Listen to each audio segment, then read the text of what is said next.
Hey guys, tonight we're headed into the furnace, straight into the wide, shimmering deserts where the air is dry enough to whisper. The sand is older than some civilizations, and sleep isn't a luxury, it's survival. You trudge into the blistering dunes with nothing but the burning sun overhead and a strange quiet underfoot. The landscape stretches in every direction, like a wrinkled golden sheet curling at the edges of your vision. You squint into the horizon, searching for shade. There isn't any, just heat. You're here to learn how people, specifically desert nomads like the Bedouins, managed not just to live here, but to sleep, to rest, to be still in a place that sizzles with danger. And spoiler, you probably wouldn't survive this.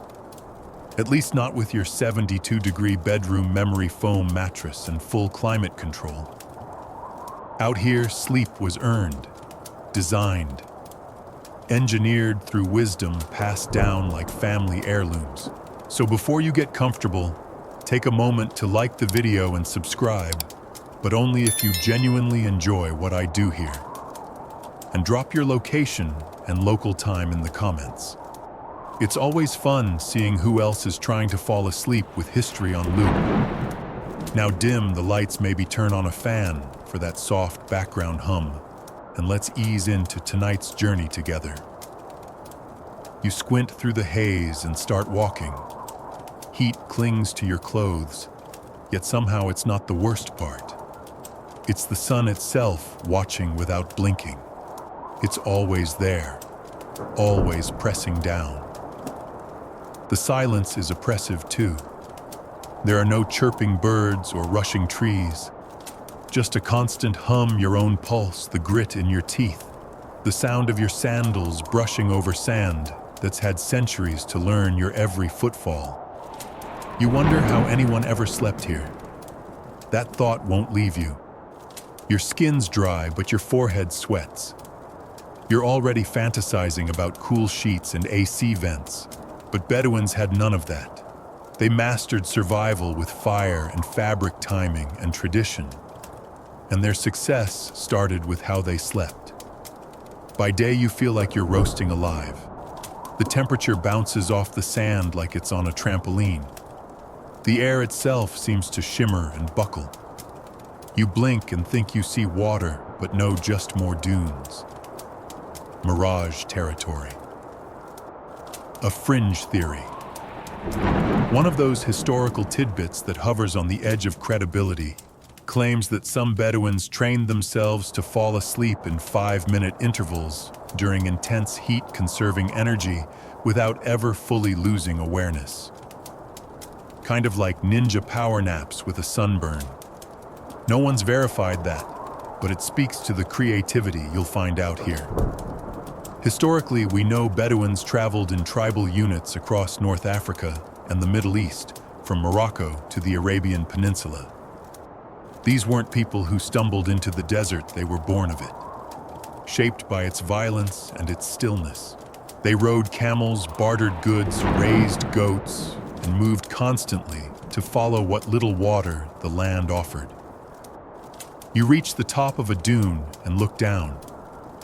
Their movement. A cluster of black tents, low and sturdy, flapping gently in the breeze. They seem to grow from the earth itself, as if the desert allowed them to exist out of pity. You head there.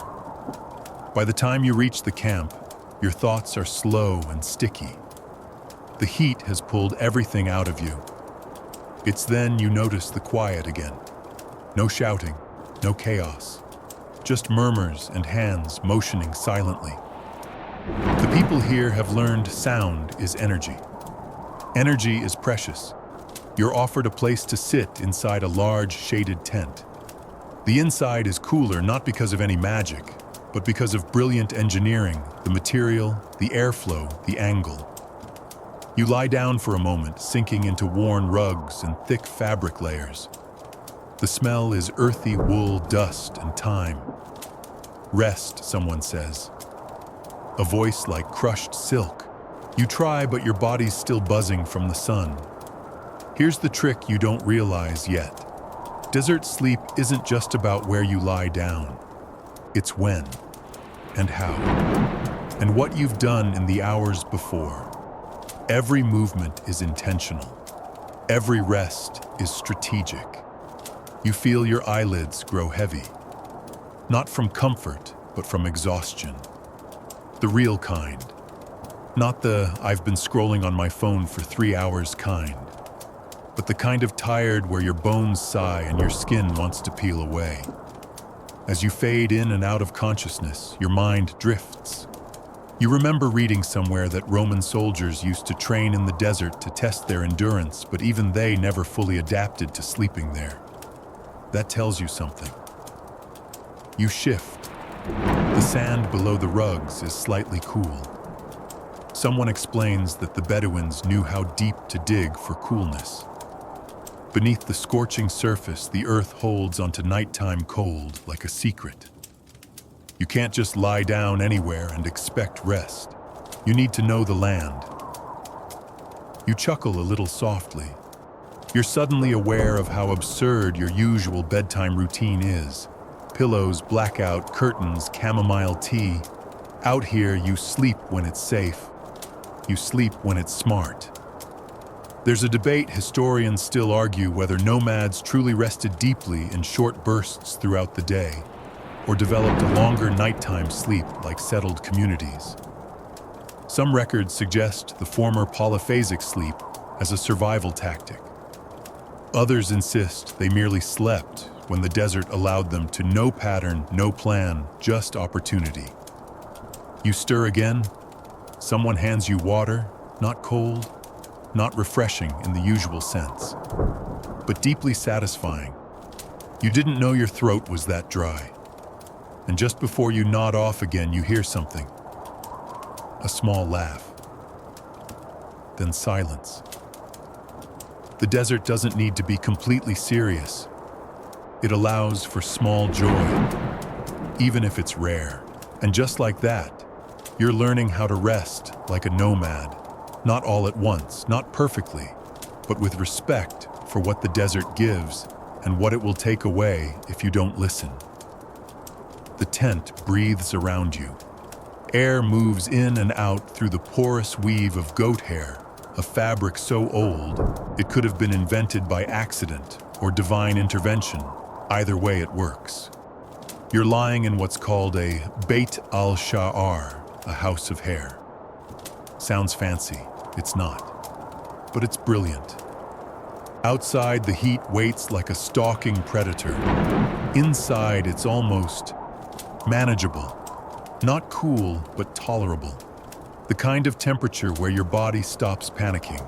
And that's the point. The Bedouin tent isn't just shelter. It's an ancient invention shaped by necessity trial and a whole lot of suffering. Its simplicity hides its genius. Tightly woven goat hair repels water during rare desert rains, but expands ever so slightly when dry, allowing air to circulate and escape. It breathes like you. You shift under the low ceiling. The space is humble rugs, a few clay pots, cushions that have probably seen 3 generations of stories. There's a faint smell of smoke, not from fire, but from memory. Fires lit long ago. Meals shared. Secrets whispered. That smoke is in the fibers now. Here's the kicker: this entire structure can be dismantled in under an hour and moved miles across the dunes. You're not in a home. You're in a memory that travels. You hear movement, women preparing tea over coals that glow like ancient embers. No loud conversation, no urgency, just the soft rhythm of survival. You sit up and feel the stillness settle on your shoulders like a blanket. One of the older men gestures to the tent wall and explains in slow, careful Arabic broken with English that the fabric was woven by hand by his grandmother. Maybe great-grandmother. It's unclear. Time in the desert isn't linear. It loops like the wind. Now for your historical nugget. Arab historians like Ibn Khaldun noted how these nomadic groups preserved not just architecture, but entire lifestyles through these portable homes, defying the rise and fall of empires by simply refusing to stay still. Fringe theory time. Some scholars believe that these tents weren't just homes, but tools of social structure where placement inside dictated status. You don't sleep just anywhere in a tent. You're assigned a spot based on role respect, even lineage. So if you're on the outer edge, that's either a sign of humility or you're new, and you're probably both. You lie back again, adjusting to the dim light filtered through the tent walls. It's like you're inside a living sundial. You watch the shadows crawl across the floor like lazy lizards. Outside, the sun rages on. But in here, you're in a pocket of time designed by ancestral engineers who didn't have blueprints, just observation instinct and survival rates. You ask yourself a question that feels ridiculous now. Why did anyone ever build houses out of stone when you could have this? But it's not comfort that drove the Bedouin tent, it's agility. That's the trick. Sleep isn't about luxury in the desert. It's about adaptability. You don't conquer nature. You bow slightly, then find your rhythm in it. You sip more water. The goatskin pouch is tough and warm to the touch, but the water tastes honest. No filters, no fluoride, just time and dust. You wonder how much of the desert is now inside you. Probably a lot, and probably in places you won't be able to wash out. A child runs past the open flap barefoot, laughing, chasing a lizard. You blink, not because it's surprising, but because it doesn't make sense that anyone has energy right now. You, on the other hand, are part lizard already, still, watching, absorbing. One of the women hums quietly as she pours tea, dark, bitter, steaming hot. Yes, hot. You raise an eyebrow. It's already 100 degrees outside. Why drink boiling tea because they're smarter than you? Hot tea paradoxically helps the body regulate its internal temperature. It triggers your body to cool itself more efficiently. It's the opposite of what your instincts scream at you. But Bedouins don't survive by instincts. They survive by patterns. Historians still argue whether the tradition of serving hot beverages in hot climates originated from medicinal reasoning or spiritual ritual, but either way, it works. The man beside you chuckles at your confusion and pours you a cup. You sip, and your lips scald a little. But then you notice you do feel cooler afterward, like your body just got tricked into trying harder. The tent darkens slightly as someone adjusts the flap. A breeze rolls in, just a wisp, and you realize that even the design of the entrance matters. It's never directly aligned with prevailing winds. Not for comfort, for sand. You take another look around and realize this isn't architecture. It's philosophy. Nothing wasted, nothing decorative. If it's here, it has a purpose. If it doesn't, it never made the journey. Another quirky tidbit. Some nomads used salted camel hair in tent construction to repel insects and keep the fabric tighter in humid air. You'll never look at camel hair the same again. Not that you looked at it much before. You're still lying there absorbing everything through half-lidded eyes. The sounds of camp life are lullabies, metal clinking fabric flapping quiet footsteps in sand. No alarms, no honking cars, just existence stretched thin across generations. You start to notice a rhythm. Sleep here comes in waves. It isn't about closing your eyes and blacking out for 8 hours. That's a modern fantasy. Here rest is seasonal, hourly, atmospheric. It comes when the sun eases. It hides when the sand bites. A child curls up beside one of the women, already half asleep. You envy that ability. To nap like you mean it. No shame, just restoration. As you lie still again, you realize something strange. You are cooling down. Your body, slow to trust, is finally catching up with the intelligence of the environment. The tent, the shade, the air, the tea, it's all conspiring to help you sleep. And maybe that's what desert wisdom really is. A conspiracy of quiet things. You're not sure how long you were asleep. Maybe 10 minutes, maybe 30. Time slides differently in the desert. What wakes you isn't noise, it's the way light shifts. The tent darkens ever so slightly, and the temperature changes by a fraction. That's all it takes. Out here, even the subtlest signals mean something. You stretch your limbs and peek outside. The sun hasn't moved much, but it feels like it's pressing down harder now, as if it knows you're awake and it's disappointed about that. You shield your eyes with a cloth and step out, squinting against the brightness. There's movement across the camp. People adjusting clothing, coiling ropes, preparing animals. No one's running or rushing, yet everything is happening with precision. You spot one man walking with a long, flowing cloak trailing behind him like a shadow. It's black, heavy-looking, and clearly doing the exact opposite of what your instincts would tell you to wear in this kind of heat. You step closer. He's wearing what looks like 3 full layers of fabric, at least. Head-covered, hands covered. He even has something wrapped around his neck. Meanwhile, you're in the thinnest clothes you dared to pack, and you're roasting like a rotisserie chicken. But here's the punchline: he's cooler than you. You've just met the most counterintuitive principle of desert survival: wear more to feel less. The Bedouin cloak, or abba, is heat armor. It doesn't trap heat, it deflects it. The layers create small air pockets that act like insulation, not against cold, but against sun. The outermost layer absorbs the brutal sunlight. The middle traps the heat before it reaches your skin.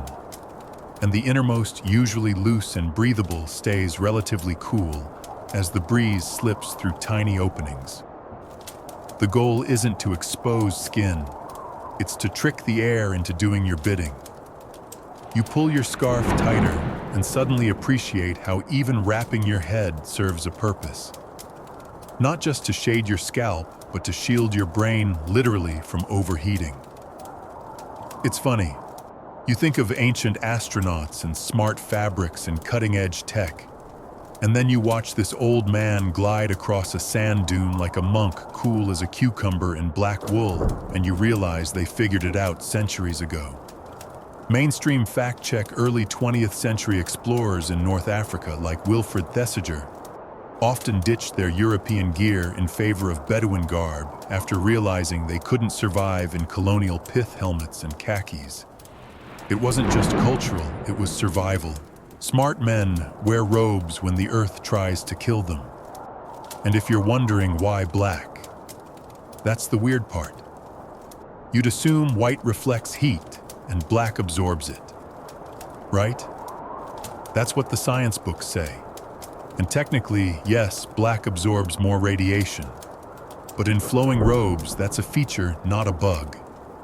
Some researchers believe the outer black layer heats the air closest to the fabric, creating a convection effect that actually pulls cooler air inward. Others still argue the benefits are marginal and more psychological than physical. Either way, historians still argue whether the black color was chosen for its thermodynamics or symbolic tribal significance. Could be both. Probably is. You try walking a bit in your layered makeshift robe. At first it feels silly, but then you notice you're not overheating as quickly. The sun no longer stings. The fabric flaps just enough to ventilate. It's like wearing a tent around your body. You pass by a camel chewing lazily, its eyelids half drawn, like it's permanently judging you. Fair. You would judge you too. One of the younger men laughs as you struggle with the scarf on your head. He shows you the proper technique, a quick twist, a loop, and a tuck. Suddenly the cloth doesn't move. It's snug but airy. You can even breathe better now. no sweat dripping into your eyes. This is survival drag. Not flashy, not elegant, but incredibly practical. You feel like a desert superhero, a slow one, who naps a lot. Then someone hands you a spare aggle, a black cord used to secure the scarf. Historically, the aggle served both practical and symbolic purposes. In some tribes, the way it was tied or decorated could signal status, family lineage, or role in the group. It was also amusingly used as a rope to hobble camels during rest periods. Multifunctional fashion. You tie it on, feel the sun ease off your neck, and keep walking.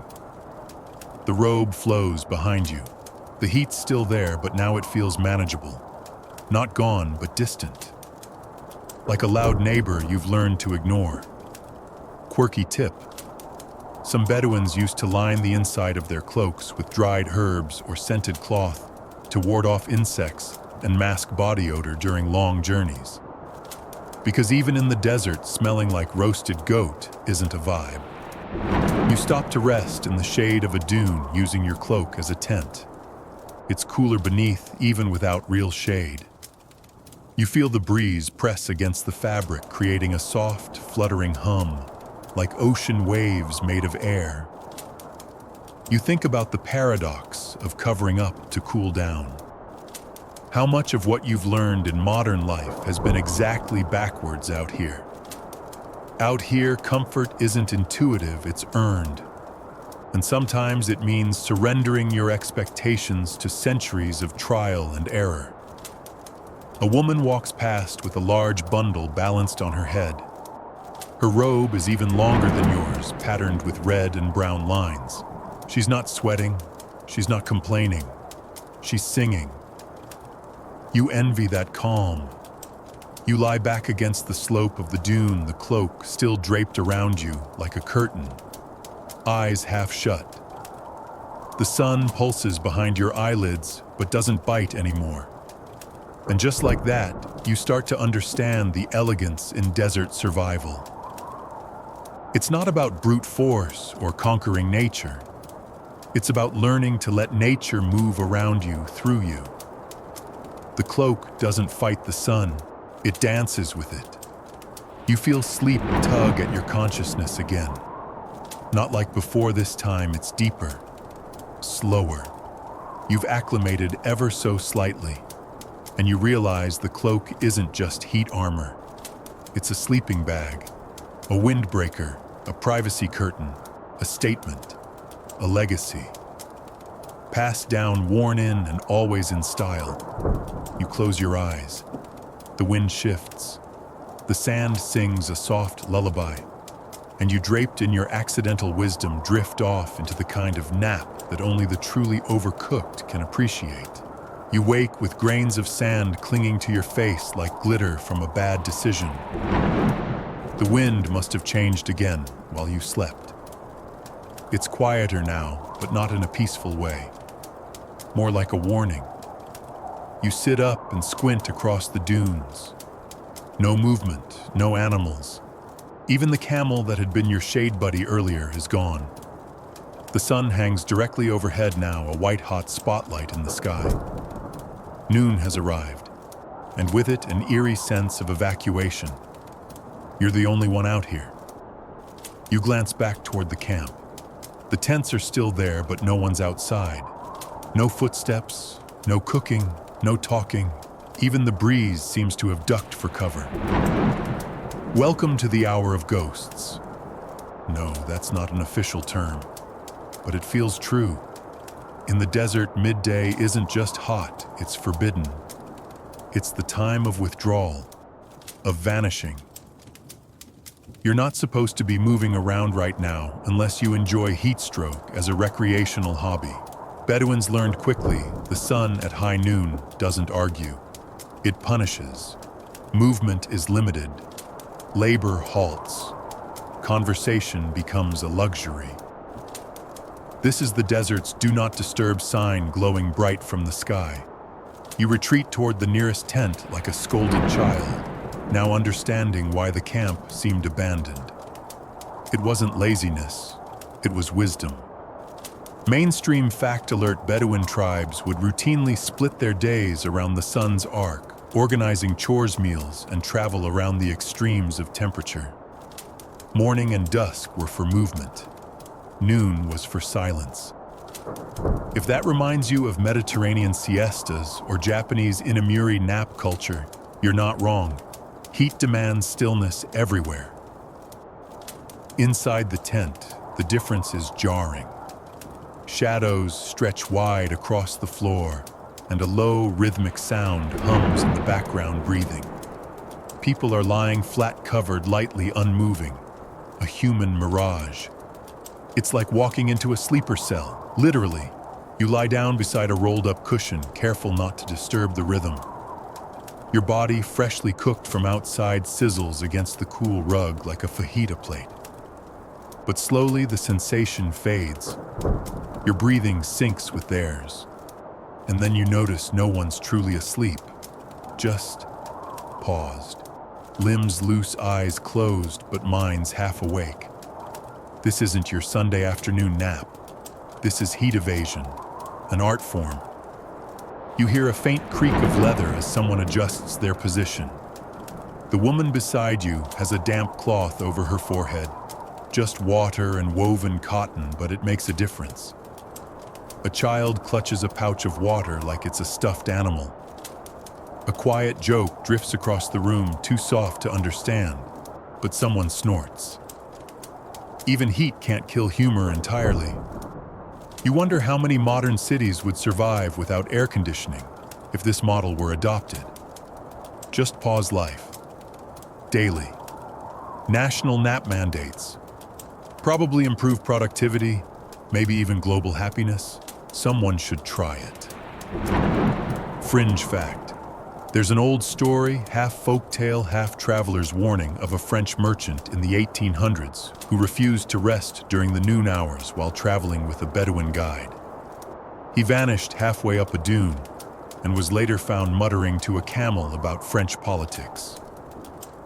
The lesson: don't challenge the desert, especially at noon. Historians still argue whether these midday stillness rituals were purely physical in motivation or had spiritual roots. Some evidence suggests rest during the hottest part of the day was viewed as a sacred practice tied to respect for nature's cycles. You don't battle the sun, you yield. It's a humbling rhythm. And as you lie there cooling by inches, you realize how warped your sense of productivity has become. You think rest equals weakness. Here, rest is strategy. One elder starts humming low, tuneless, almost like he's tuning his own breath. Others follow in quiet murmurs. It's not a song you recognize, not really a song at all. More like a vocal lull to synchronize the nervous system. A desert ASMR session. Unrecorded, undocumented, felt not performed. The tent darkens slightly again. The sun is beginning to tilt westward, still brutal but easing. You hear someone quietly rustle a bag of dates.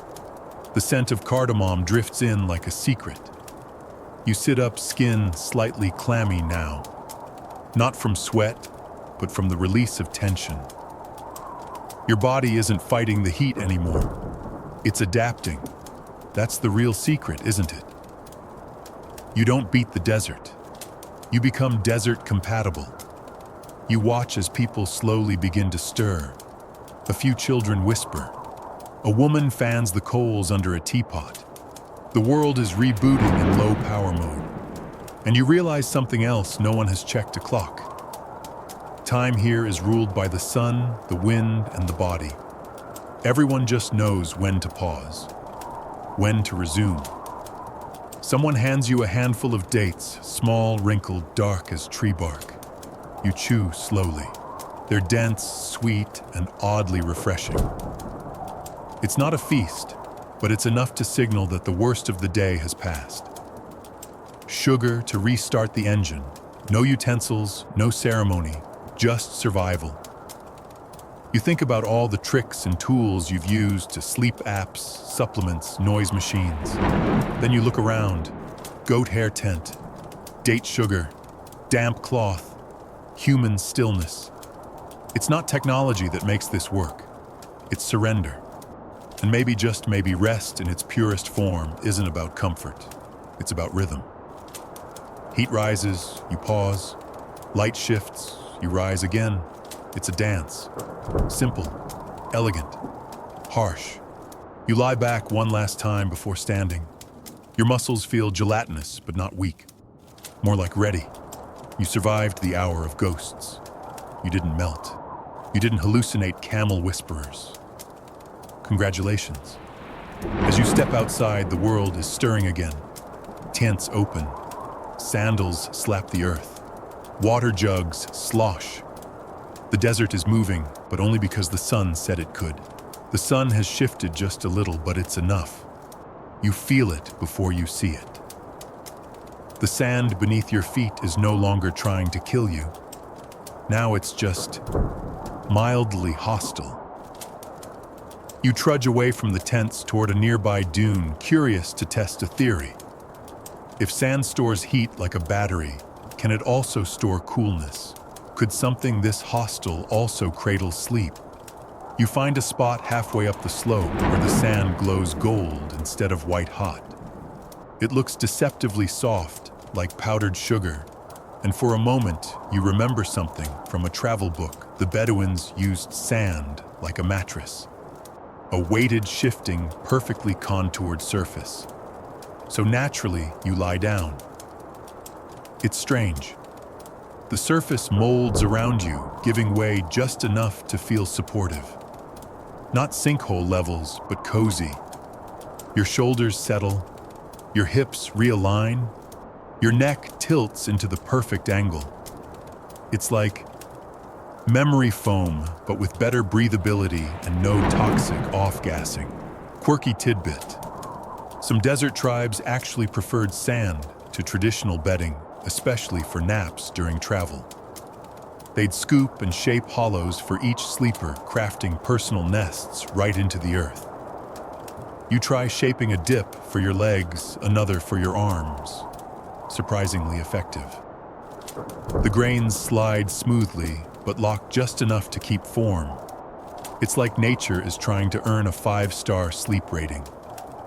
You shift slightly, and the grains whisper secrets you'll never understand.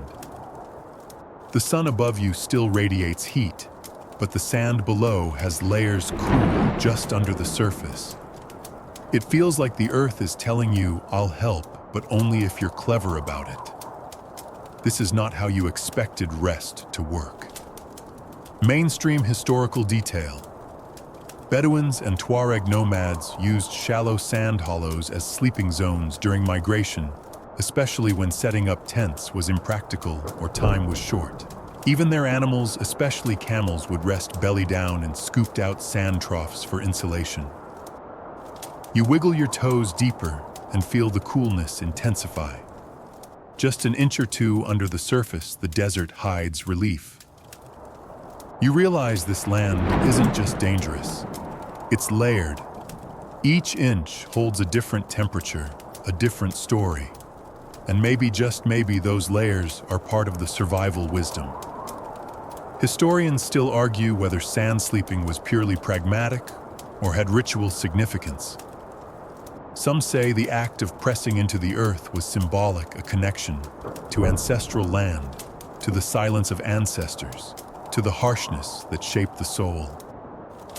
Others argue no, they were just tired, and the ground was handy. Either way, the effect is real. You lie there, body half buried, and feel your pulse slow. The heat that earlier felt like aggression now just warms your outer shell. Your core remains cool, centered, grounded. A breeze ghosts across the dunes. You close your eyes and listen not just to the wind, but to the silence beneath the wind. That's where the desert hides its wisdom. Another traveler once said, "The desert teaches you to subtract. You lose noise. You lose time. You lose clutter, and in that subtraction, something better emerges: stillness, insight, sleep. You try turning on your side, sand shifting with you, surprisingly supportive. This is the kind of flexibility that modern beds charge thousands for. No metal, no coils, just crushed rock and patience. You wonder what the first nomad thought when they laid down on sand and realized it worked. Did they think they discovered something holy, or were they just tired enough not to care? Not far away, someone has done the same. A young boy lies in his own dugout sand pocket, one arm across his chest, the other buried under his head. He's not asleep, just thinking. In the desert that counts as resting. The trick you're learning isn't just the sand, it's how you treat it. If you lie atop it carelessly, you cook. But if you engage it, dig, scoop, shape, it transforms into something cooperative. Maybe even affectionate in a distant, abrasive way. A fringe belief still circulates in some nomadic communities that the earth listens while you sleep on it. That your dreams are more vivid, more prophetic, if you're grounded literally to the soil. Scholars roll their eyes at this. Dream sand isn't measurable. But the Bedouins never cared much for measuring. They cared for results. And maybe you start to believe it too. Because as you lie there, the world simplifies. Your heartbeat sinks with the breeze. The weight of the sand around your legs becomes comforting. Your eyes flutter not out of effort, but ease. You start to drift. You don't fight it. And then the joke lands. You paid how much for a weighted blanket? And here's one thousands of square miles wide, totally free, if you're brave enough to lie down in it. A camel groans somewhere in the distance. You smile, eyes closed, feeling both absurd and strangely wise. You breathe deep, inhaling dust, time, and something older than memory. Out here, your mattress is made of sun-crushed rock. Your pillow is a scarf rolled just so. Your sleep comes not from routine, but rhythm. And you think this might be the most grounded I've ever felt. There's a sound like a sigh with hooves. You open one eye and find yourself staring directly at the large, underwhelmed face of a camel. It blinks slowly, chewing something invisible, as if to say, "Oh, you're still here, camels." It turns out don't care much for personal space. Or maybe this one is simply curious why a human has chosen its preferred nap zone. You're lying in what is clearly its designated belly resting spot. It grunts a deep, wet-throated noise and promptly sits down beside you with the elegance of a folding chair. And suddenly you realize you're sharing a nap with a desert specialist. The camel shifts its massive body with calculated laziness. Sand puffs up around it, and its long legs fold beneath in a choreography you couldn't repeat if you trained for years. Its head settles into the crook of its neck, eyes half-lidded. It's not asleep, not really. Just existing, in standby mode. And you human and heat novice realize this camels don't fight the desert. They endure it beautifully. Bedouins knew this too. They didn't just ride camels. They studied them, imitated them, respected their stoic rhythm. Camels don't gallop unless they're chased. They plod. They pause.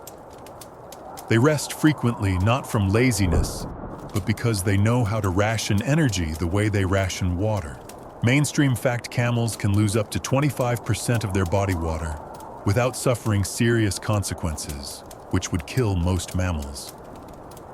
Their ability to regulate body temperature and sweat minimally means they can stay semi-alert in blazing sun without overheating.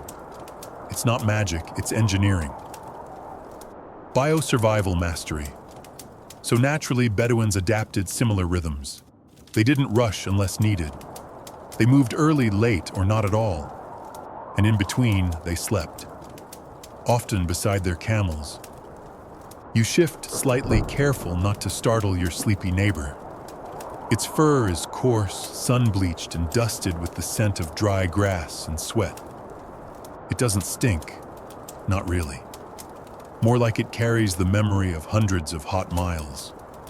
Quirky detail time: Bedouins believed camels could sense sandstorms long before humans. Some claimed their animals would become restless or change direction hours before any visible signs. So if a camel laid down early, people took notice. It wasn't disobedience. It was warning. You reach out and let your hand rest gently on the sand between you. The camel exhales long and slow, like the sound of bellows losing interest. You imagine it dreaming of endless dunes, or maybe it's just processing lunch. Around the camp, others are stirring, but not the camels. They're still embedded in the earth like ancient statues. Their ability to remain still, to be fully at rest without appearing vulnerable, is something you admire. Historians still argue whether Bedouin sleep patterns were shaped more by climate or by the animals they depended on. Did humans learn from camels, or did both evolve side by side, tuning into the same environmental signals? The evidence blurs across time, but the behavioral mirroring is undeniable. You close your eyes again. Not to sleep, just to sink. You focus on breathing like a camel. In through your nose, out through slightly parted lips. Deep, slow, conserving energy like water. Someone nearby clicks their tongue and a distant camel huffs in response. It sounds like someone trying to clear their throat underwater. A soft voice murmurs beside you. They sleep, but always listen. You crack an eye. One of the herders, maybe in his 60s, is squatting in the sand, watching the herd. His robes are wrapped tightly, his eyes sharp. He explains that camels never truly fall into deep sleep while exposed. They doze in intervals, light, fragmented, but effective. In the wild, predators and shifting winds require constant awareness, so the Bedouins learned to do the same. Sleep in layers, not time blocks. Rest in fragments. Stack small doses of peace into a full recharge. It's inefficient by modern standards, but out here it works. You reflect for a moment, maybe your own sleep obsession. Those 8-hour windows, blackout curtains, white noise machines have made you fragile. Out here, sleep isn't curated. It's folded into survival. It's not ritual, it's reaction. You remember the camel dung sunscreen thing? Silly, right? Except it's real. Some tribes crushed dried camel dung into fine ash and mixed it with oil to create a primitive sunblock. And yes, they may have even used it as bug repellent during sleep. Because if you're going to lie exposed in the open with no walls and minimal clothing, you either get creative or crispy. You're not sure if the camel beside you is impressed with your thoughts. It yawns, revealing a mouth that looks like it belongs in a horror film, layered toothy pink and somehow dry and slimy at once. You turn your head and bury your face into the scarf over your shoulder. It smells like sweat and dust and something vaguely herbal. Earlier you thought that scent was just the desert. Now you realize it's probably you. The camel's breathing slows further. So does yours. Another fun detail: camels can go weeks without drinking. But when they do, they can consume over 100 liters of water in 10 minutes. Imagine a Starbucks order that long. But this tells you something crucial: they don't panic. They wait. They conserve. They trust their limits. Maybe that's the real wisdom here. Don't sleep because it's bedtime. Sleep because it's time. Your body knows. Your rhythm matters more than the clock. You feel your thoughts soften again. Not fade entirely, but melt around the edges. The heat outside the tent is still monstrous. But here beside your four-legged nap mentor, it doesn't matter. You are warm, not hot. still not stagnant. A breeze drifts through camp and the camel flutters its lips like a tired old man annoyed by a fly. You imagine for a moment what dreams a camel might have. Dunes, oases, endless fields of hay. Probably just silence. You drift again, no resistance this time. You are sand breath and borrowed wisdom. And somewhere not far, another camel folds its legs and joins the communal hush. You wake to the scent of sweetness, subtle, rich, earthy. Not the sugary punch of candy, but something older, natural.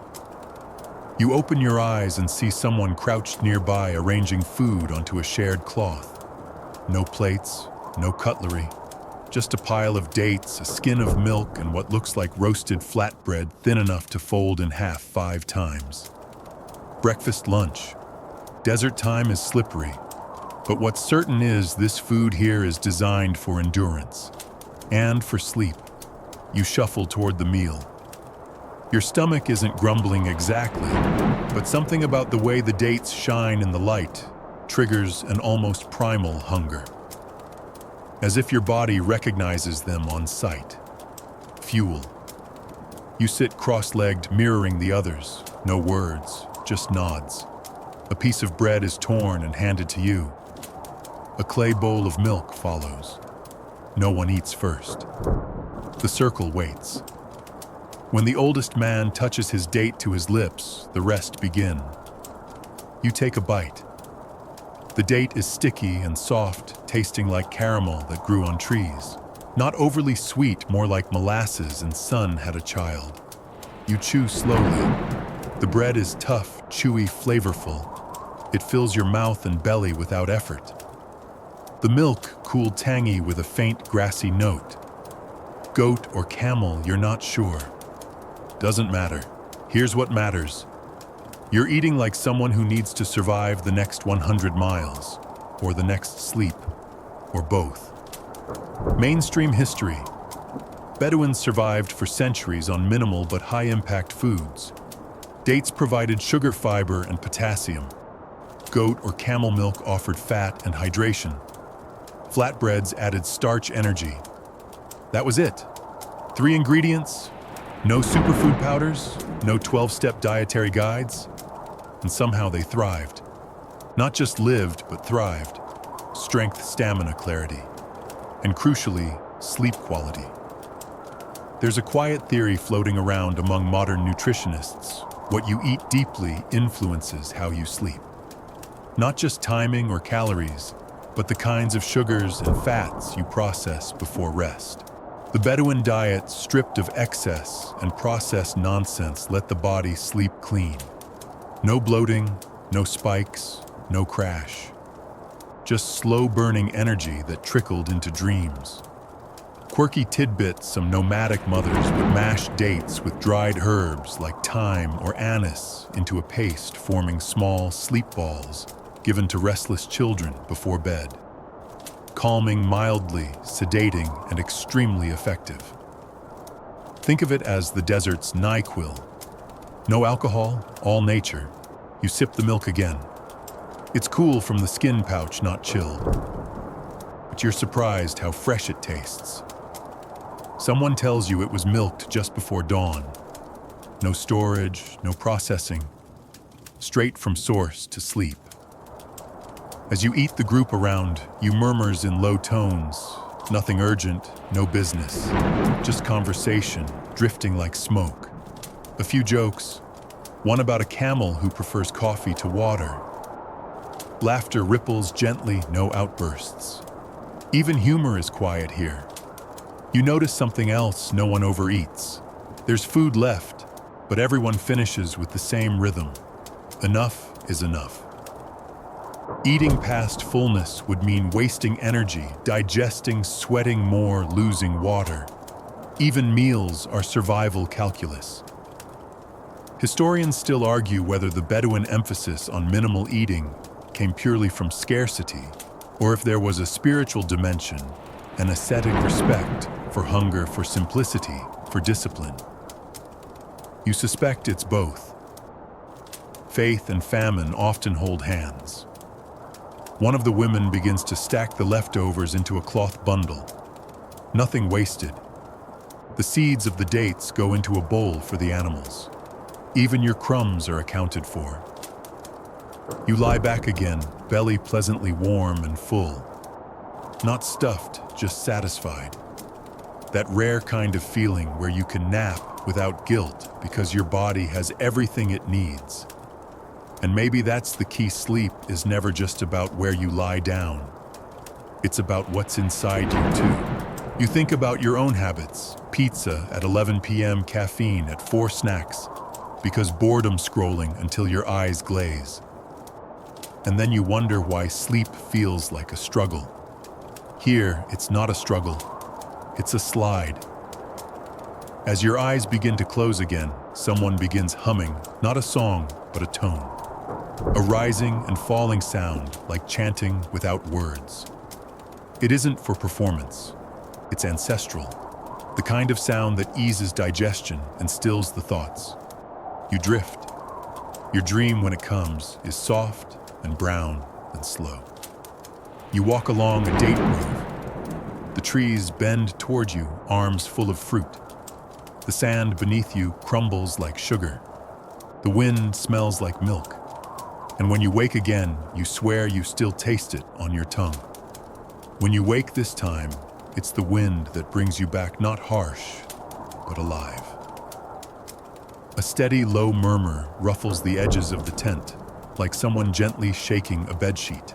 The sun has shifted again, sliding west, softening just enough to remind you the day is not over, but the worst of it has passed. You sit up slowly.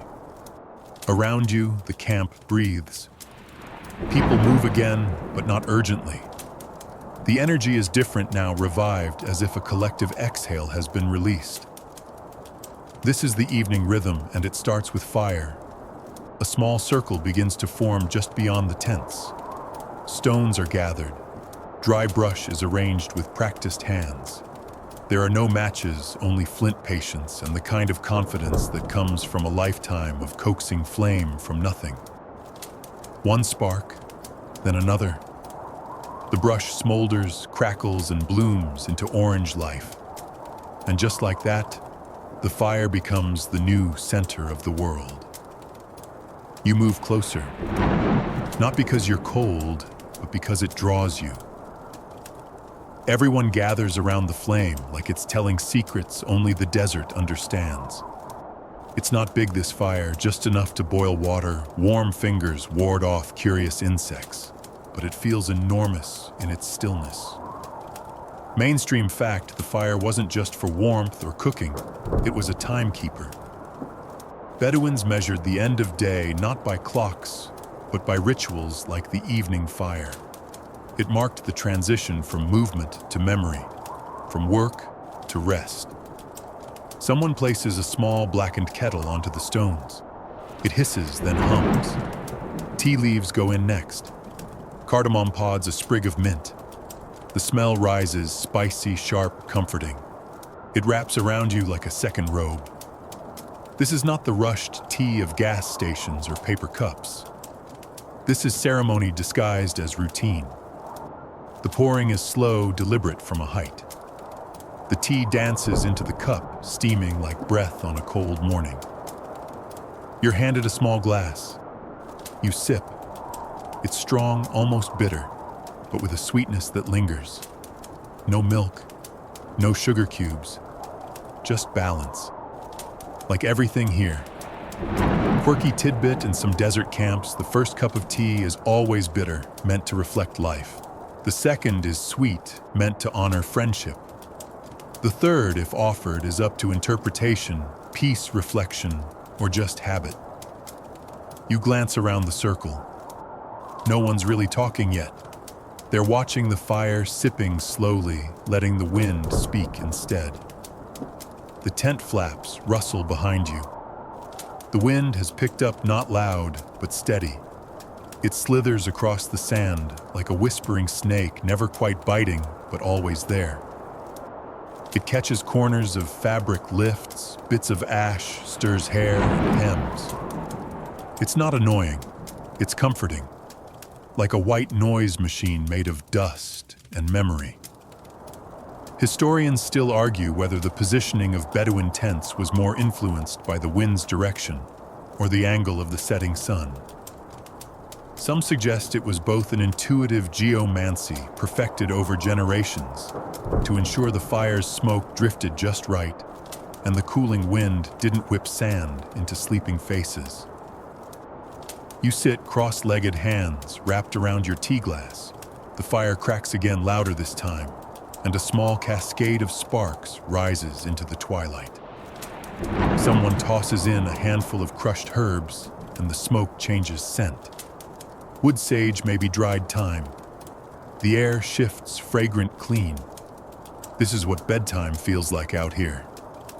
No brushing teeth, no melatonin gummies, just fire, wind, and silence folding over the world like a blanket. A child curls up beside the fire, not in a bed, or even on a cushion, just on the warm, flattened earth. His mother places a small shawl over him, tucks a pouch of dates beneath his head. His eyes close instantly. You envy that ability, to surrender to sleep the moment it calls. There's a rhythm to this winding down, and the fire is part of it. Not just heat, but hypnosis. It flickers in patterns that relax the brain, soften the muscles. You catch yourself staring into it too long, your thoughts drifting like smoke. Another quirky practice in some families' stories were only told after the fire was lit, not before. The fire was seen as a protector of words, a purifier. It heard everything and kept secrets. Someone begins to speak. A story, maybe. You don't catch all the words, it's in Arabic, slow and melodic, but the tone is unmistakable.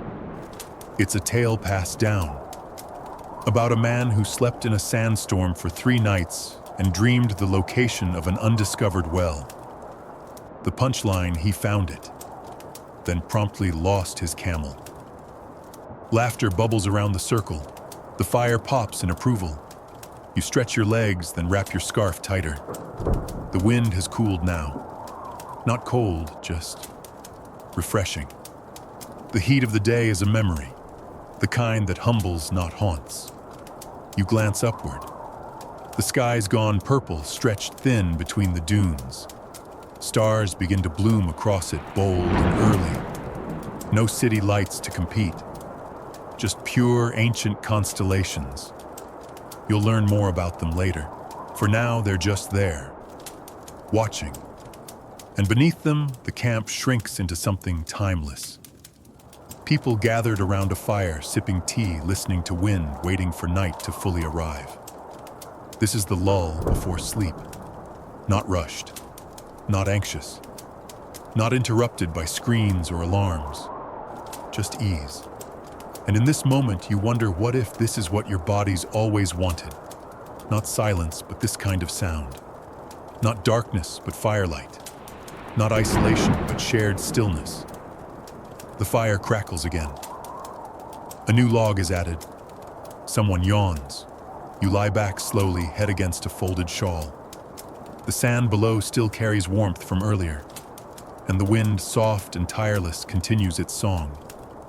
The fire fades behind you, now not gone, just quieted.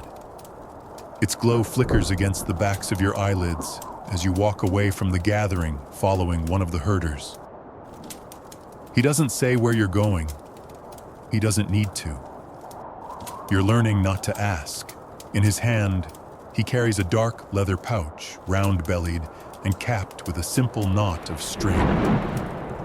You already know what's inside water, the most precious thing in the desert. Not gold, not oil, not even shade. Just clean, drinkable water. He doesn't drink from it yet. That would be too easy. Instead, he walks with a rhythm that suggests reverence. You follow across the soft sand into a lower pocket between dunes. It's darker here, cooler. The stars above you multiply with every step away from the fire. The sky becomes a living map. You stop near a low rock half buried in the sand. The man kneels and brushes away grains like he's polishing a secret. Then he leans down, unknots the pouch, and drinks slowly, just a few gulps. Then he hands it to you. You mimic him a few sips, no more. The water is warm, but not unpleasant. It tastes faintly of leather and smoke, like it's absorbed the story of every hand it passed through. You savor it, not because you're parched, but because you're allowed to. And that's the difference. Mainstream history.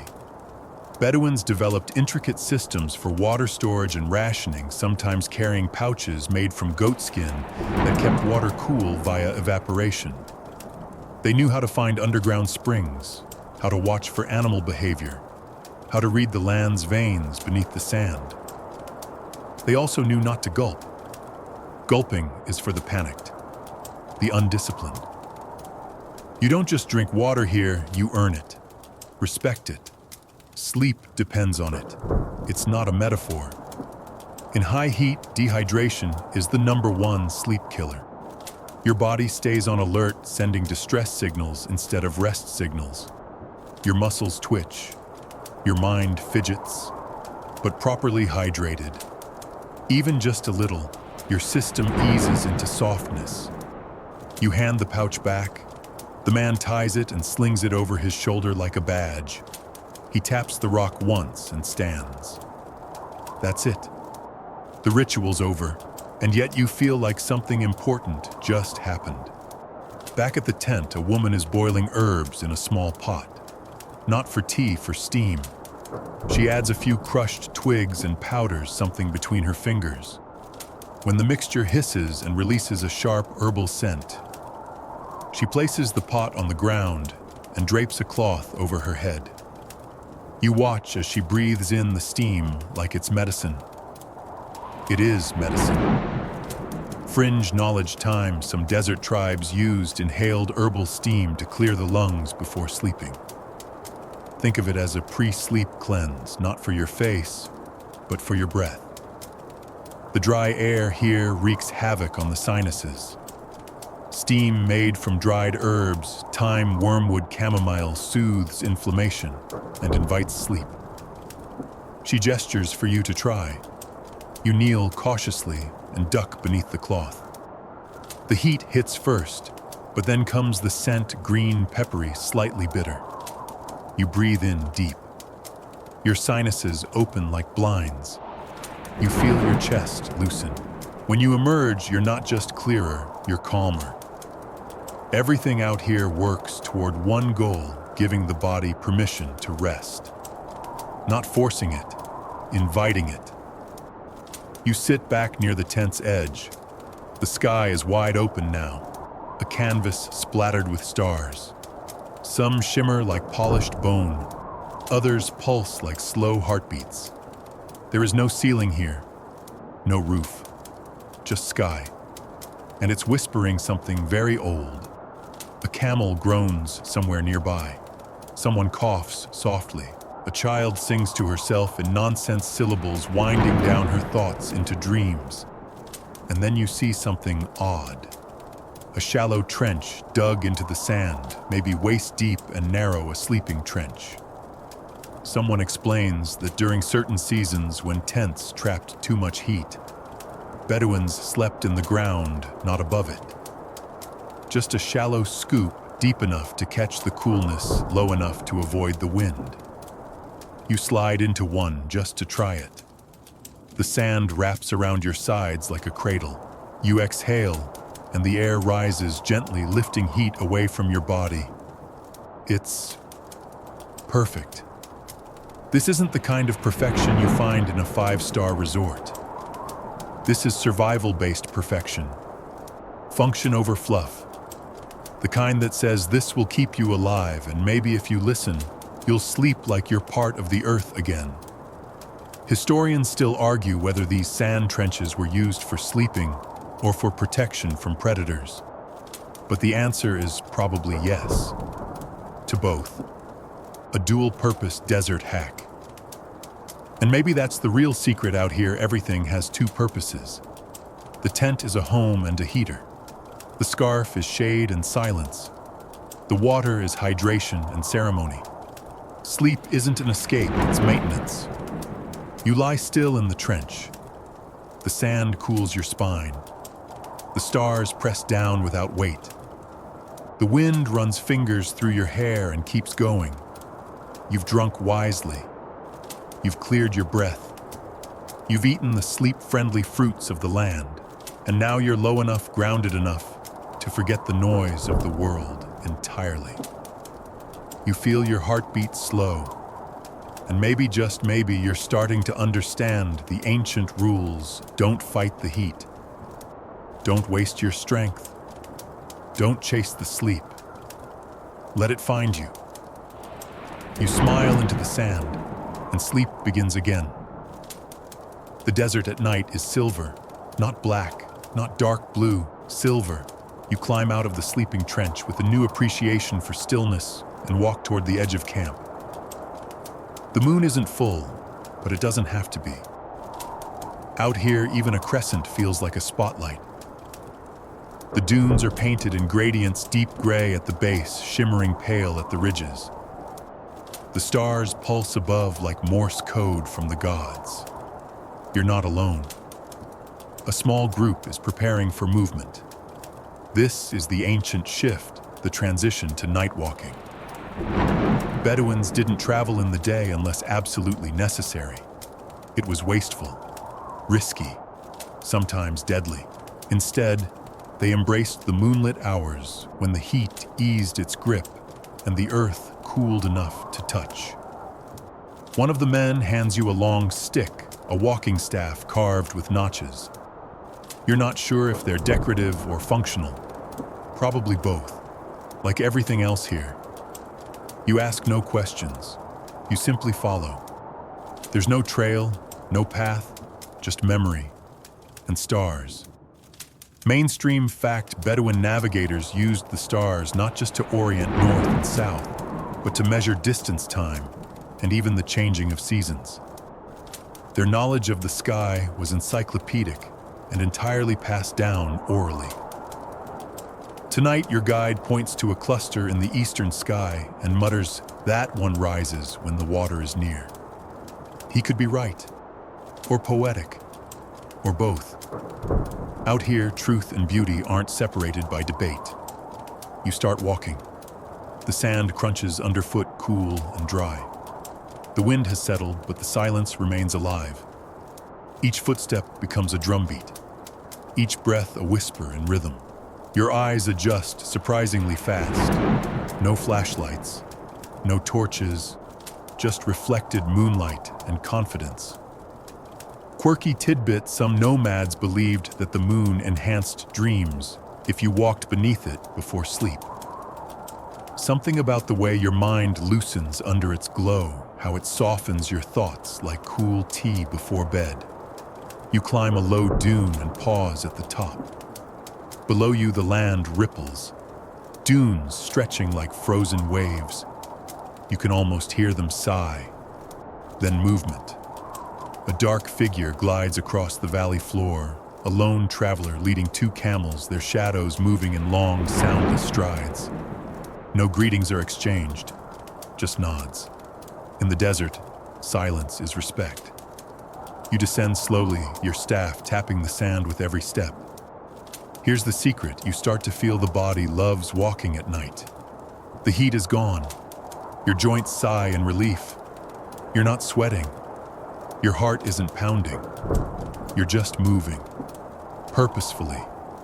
Quietly. A bedtime stroll stretched across miles. Historians still argue whether the Bedouin preference for night travel was born from physical necessity or cultural ritual. Some say it was a tactical advantage, avoiding predators and enemies. Others believe it was spiritual, aligning with the cooler, quieter side of the world. The truth is likely layered like sand itself. You reach a low ridge where a man waits beside a tiny cairn, a desert marker barely noticeable unless you know what to look for. A pile of stones with one tilted just so. A private map etched in shadows. He points toward a spot in the distance. You see nothing, just more sand. Then again, you're still learning to see. The group moves on, and you trail behind, mesmerized by the fact that this slow, deliberate walking feels like a lullaby. You expected stories or rituals to induce sleep.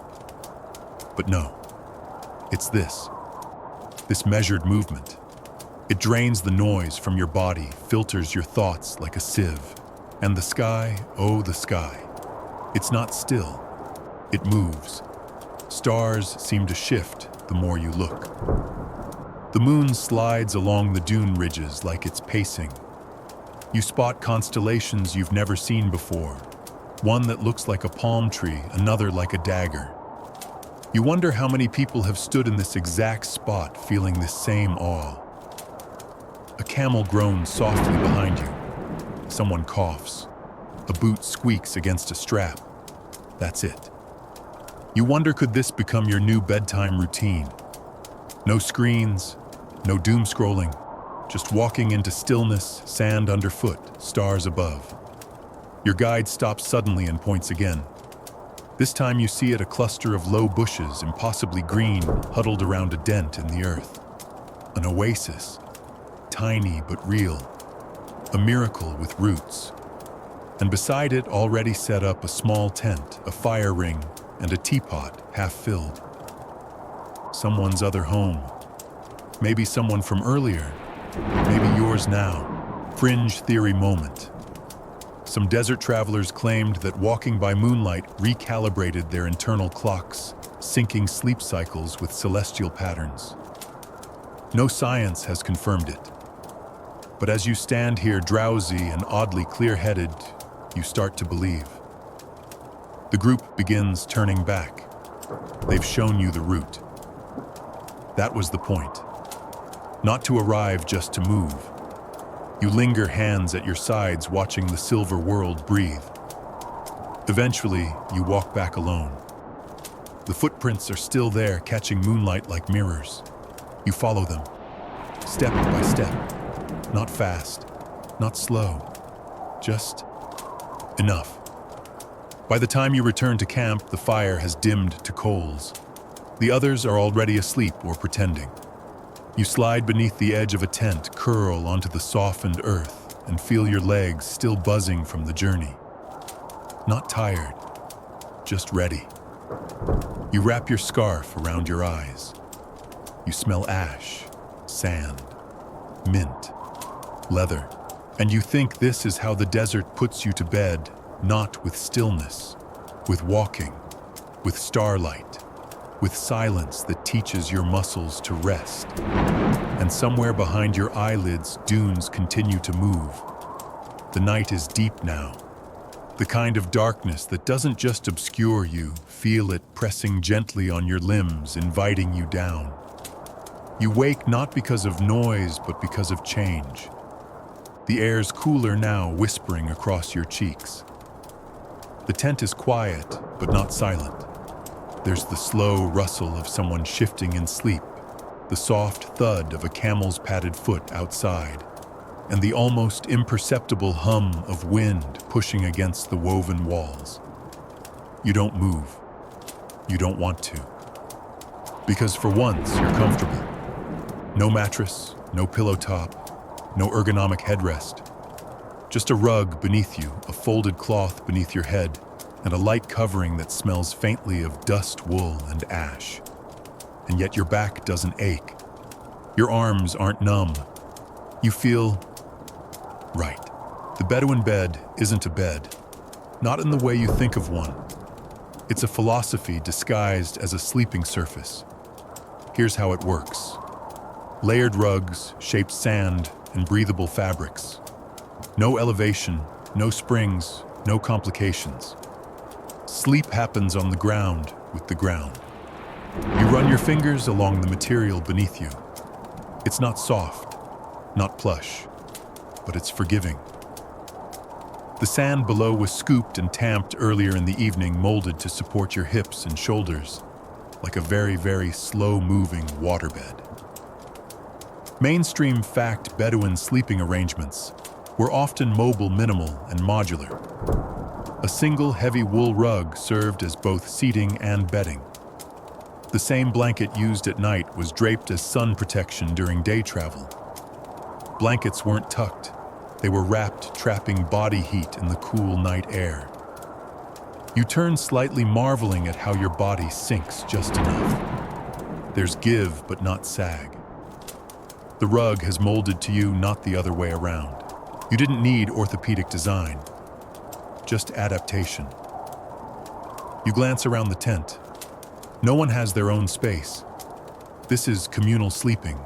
A single family unit lies in a soft semicircle, heads near each other, feet fanned outward like a flower. Proximity matters. Privacy does not. You expected to feel awkward here, perhaps even exposed.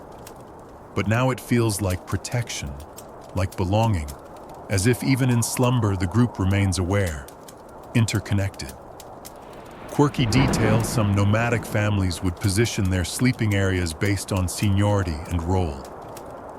The eldest, or most respected, slept nearest the central pole of the tent.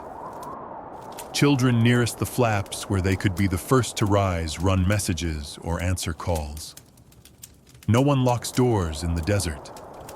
Security is spatial. People sleep where they are safest and where they are needed. You pull your blanket tighter. It's rough wool, but light, breathable, and crucially worn in. These aren't sterile hotel-scented sheets. They carry generations of use, sweat, stories, sand, probably a few goat hairs too. Historians still argue whether the simplicity of Bedouin bedding evolved purely from practicality, or if it was a reaction to the transience of life. After all, when your home can be packed up and moved within the hour, why invest in permanence? Why create ornate beds you'll abandon before the next moon? Instead, you invest in function, in knowledge, in family. Your thoughts drift to your own bed at home. Mattress, weighted blanket, extra pillows, all of it designed to soothe, to simulate comfort. Yet somehow this is the deepest sleep you felt in weeks. It's not the materials, it's the absence of interference. Nothing is fighting your body here. No pressure points, no alarms, no distractions. You hear someone turn in their sleep. The fabric of their blanket swishes softly. A camel coughs outside, dry and short, like it's clearing its throat after a long nap. A child murmurs something dreamlike, then stillness again. You wonder what it would be like to sleep this way every night, to never own a mattress, to see bedding as a tool, not an identity. No color-matched sets, no fancy headboards. Just a humble setup that says, you will sleep because your body knows how, and we won't get in its way. Another fringe tradition in some tribes, a sleeper would lie with a hand on the earth, palm down. Not for warmth, but to maintain contact. To stay grounded in the literal sense. A kind of tethering spiritually, physically. You try it. The sand is cool, not cold. Soft, but firm. You feel your breath steady. You remember something: rest isn't sleep. The Bedouins understood this well. True rest comes when your surroundings allow it, when nothing is in conflict with your biology. That means cooling air, flat support, familiar textures, rhythm. You feel your body relax inch by inch. Your muscles don't even bother fighting. There's no reason to. Everything here invites rest, not indulgently, but respectfully. You don't collapse into this sleep. You ease into it.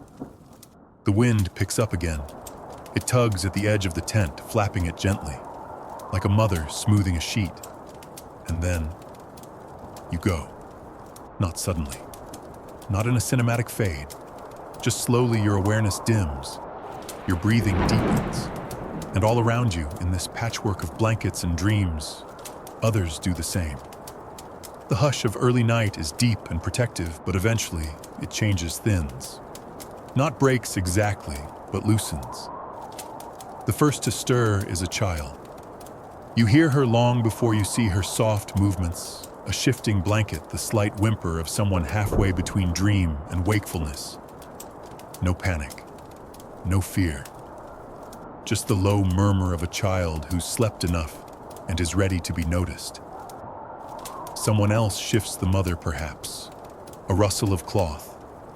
No voice. Just arms wrapping, adjusting, pulling the child close. It's instinctive, the kind of motion that predates speech. You lie still pretending to sleep. Not to eavesdrop, but because moving feels like interrupting something sacred. The others stay motionless. Not because they're unaware, but because they know it isn't their turn yet. There's an unspoken hierarchy in this tent. It unfolds slowly, invisibly, but undeniably a rhythm of rest dictated by age role and responsibility. Children always sleep first. Mainstream cultural insight in many nomadic and tribal communities, children were expected to fall asleep early and quickly, not because they were pampered, but because their sleep protected the rhythms of the camp. A quiet child meant a peaceful night. Parents taught this early soothing with stories, lullabies, and the physical presence of family. You recall the earlier gathering around the fire, the child lying curled near the flames. No toys, no devices, just sand stories and a warm shawl. She had drifted off before the tea cooled. In a city, sleep is something parents fight for. Here, it's built into the flow of things. You glance across the tent. A teenage boy is snoring softly into a rolled-up robe. He's stretched long legs dangling off the edge of a woven mat. Near him, a grandmother lies flat on her back hands, crossed over her chest, breathing so evenly she might as well be meditating in her sleep. And furthest from the flap, propped slightly upright, is the oldest man. Eyes closed but not asleep. Resting. Waiting. Guarding. Historians still argue whether Bedouin sleep positions were deliberate security formations or just evolved habit. But the pattern appears, often elders at the edges, children in the center. The vulnerable protected not just by structure, but by presence. This isn't merely sleeping. This is community architecture. You start to notice other patterns too. No one uses pillows, not really. Just bunched cloth scarves, satchels. Soft enough, but never excessive. Bedding is shared, but not tangled. Each person seems to know where to lie and how to shift without disrupting others. It's like watching a school of fish sleep in slow motion. Quirky tradition. In some families, children weren't just put to bed early. They were expected to recite a short blessing or proverb before sleep. Nothing long. Just a line. A reminder. Something like, "The moon will not see my fears," or "I close my eyes with my father's shadow." You wonder how many of these phrases survived, passed down like lullabies in dust. Not recorded. Just whispered over and over until they became part of the sand. The child near the mother finally settles. A long sigh, thumb in mouth, blankets adjusted again. Then the mother shifts onto her back, eyes closed. She doesn't sleep yet. She waits. You can see it in her breathing, slow but not deep. Listening. And so it goes, children first. Mothers next. Then the rest. A kind of chain reaction, each person's rest, allowing the next to release. No one uses alarms. No one counts hours. Time is measured in need and rhythm. And there's something else you're beginning to understand. The sleep of a nomadic group isn't individual. It's shared. A sleep web. One child stirs too much. The mother shifts. The father rolls over. The elder blinks awake just to check. There is no such thing as complete solitude here. But strangely, it's not oppressive. It's comforting. You realize how often you've tried to sleep in total silence, total darkness, total isolation. How you fought your environment instead of joining it. Here, no one fights. They yield, adapt. Even the snores are rhythmic. You close your eyes again this time on purpose. You let the whispers of the tent, shifting cloth, soft, breathing, distant camel coughs wrap around you like white noise. A breeze finds its way through a tiny slit in the tent wall. It slides over your face, cool and casual. You don't react. Neither does anyone else. The desert is allowed to visit. It's family. Fringe belief in some desert traditions, it's said that children dream first, and the dreams trickle outward, shared through proximity. The mother absorbs them. The father interprets them. The elder remembers them. The dreams start at the center of the circle and ripple outward. You don't know if that's true, but it feels real tonight. You feel sleep tug at your edges again, not urgently, not all at once, just gently, as if you're next in line. Not because you're tired, but because it's your turn. You breathe in through your nose. The tent smells of wool ash and faintly of mint from the tea earlier. You breathe out long and slow. And as you drift, you feel the presence of everyone around you, not watching, not disturbing, just there. Together in the dark, sharing the silence, sleeping in sequence, like stars blinking out one by one. You wake up half buried, not in an alarming way. More like the sand and wind quietly decided during the night that you needed extra coverage. Your blanket has slipped halfway off your shoulder, and in its place, a fine layer of cool desert sand now clings to your arm, your hip, even your cheek. It feels oddly comfortable. You brush at it lazily, and it sifts away in soft waves, as if it too is still half asleep. Someone nearby stirs coughs once then settles. A camel sneezes in the distance. The wind must have picked up in the night, because sand has gently crept into the tent like a respectful intruder. No sharp gusts, no drama. Just the slow, steady trickle of grains settling onto bodies already used to sharing space with the earth. It's something that would horrify most modern sleepers: sand in your bedding, sand in your teeth, sand everywhere. But out here, it's a kind of comfort. You sit up slowly, and the blanket of sand that was covering your legs slides off in sheets. You're not stiff. You're not cold. You're refreshed. Because yes, this is a real thing. Sometimes the Bedouins used the sand as a blanket. Mainstream historical truth: during hot days and especially chilly nights, desert nomads would deliberately pile cooled sand over parts of their bodies, using it as an insulating layer. It was nature's way of regulating body temperature, holding warmth close in the cold, and keeping skin cool during peak heat hours. You lie back down just to try it again. The sand molds around your sides, gently weighting your limbs. Not in a suffocating way. It's more like being held by the desert. The pressure is subtle grounding, kind of like one of those expensive weighted blankets if it were free portable and occasionally in your shoes. You shift to your side. The sand doesn't resist. It flows. Always. It fills the spaces your body leaves behind. Smooth, silent. It doesn't complain. It just adapts. And maybe that's the lesson you didn't know you needed to sleep well in the desert. You don't resist the world, you let it lie on top of you. The others are still sleeping. One man has turned onto his stomach, completely buried to the waist in sand. Another has the bottom of his robe tucked over his feet, shielding them like a personal nest. A child has her arm buried up to the elbow, fingers twitching in a dream only the sand understands. No one's uncomfortable. No one's flinching. This is just part of the routine.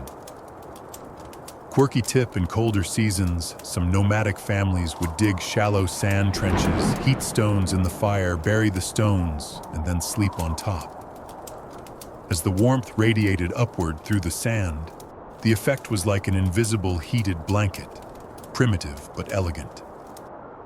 The wind picks up again and brings with it a faint hiss, a sound like sugar being poured across paper.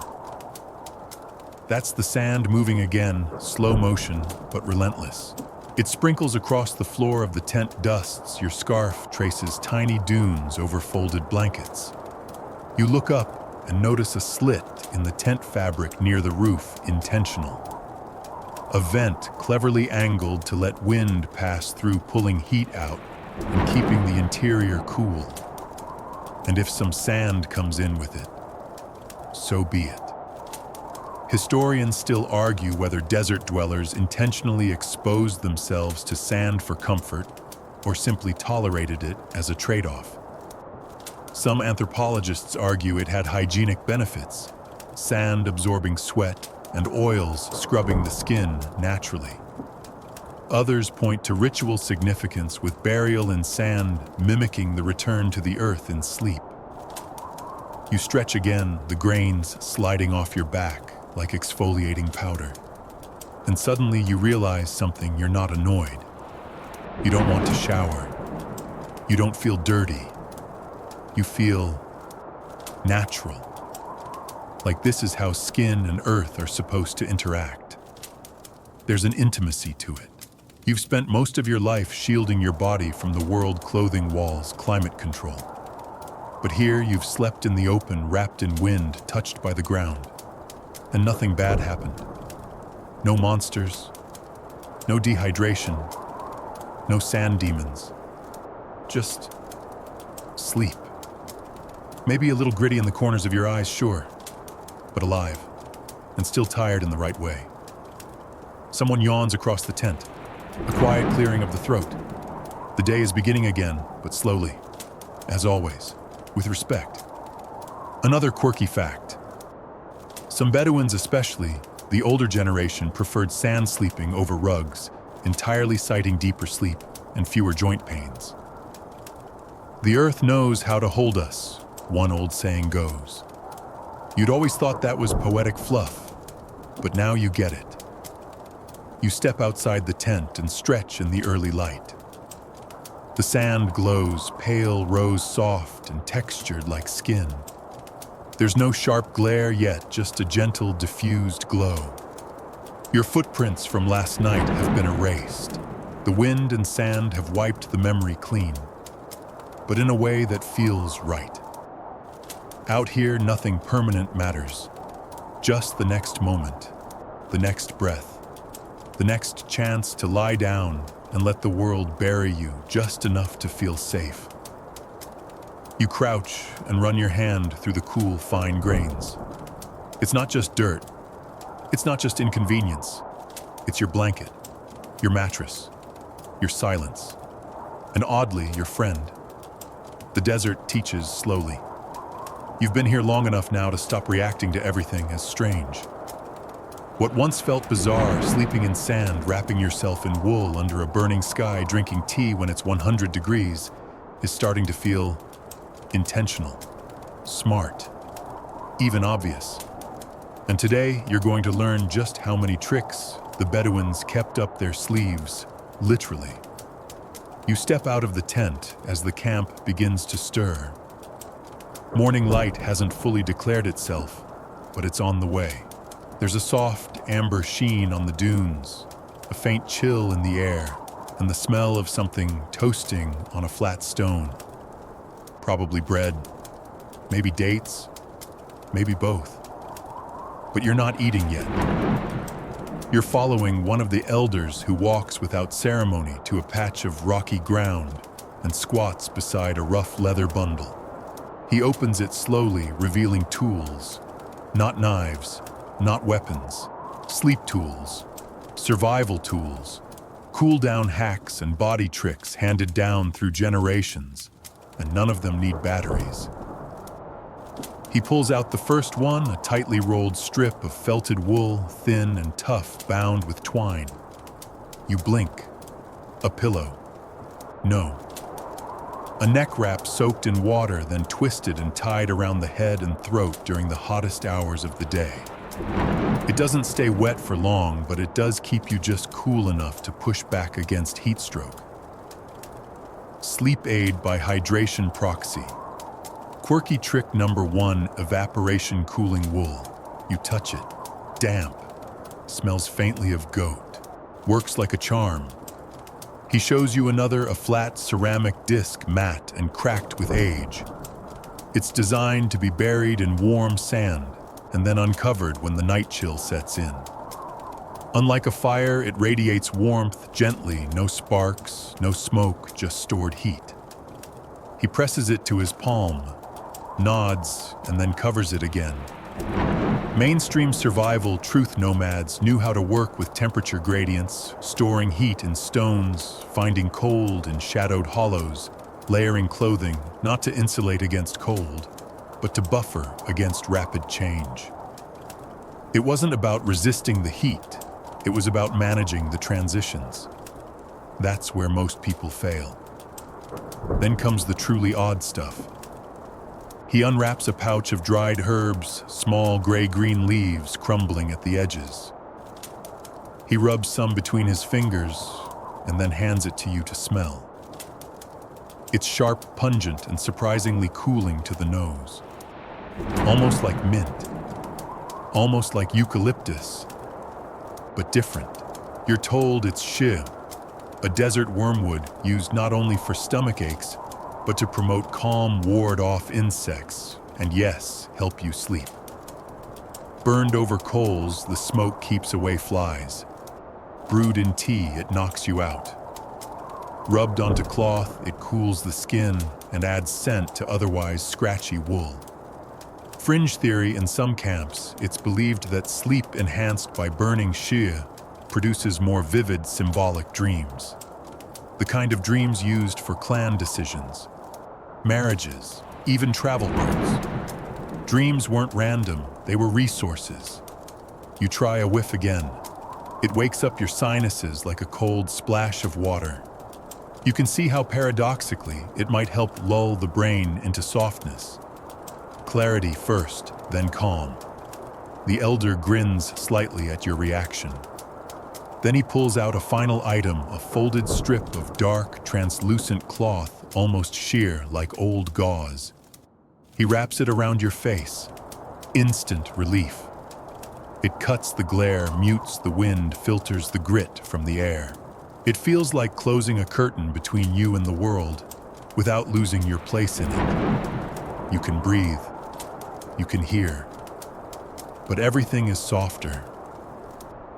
You're told it's worn during wind naps, those moments in the midday when the heat is unavoidable, but so is the body's need to rest.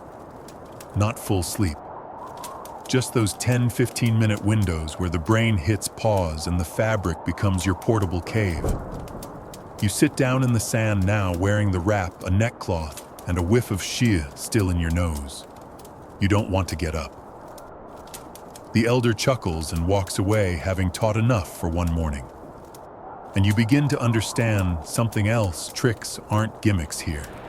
They're legacy, strategy, precision, not random hacks from a survivalist YouTube channel.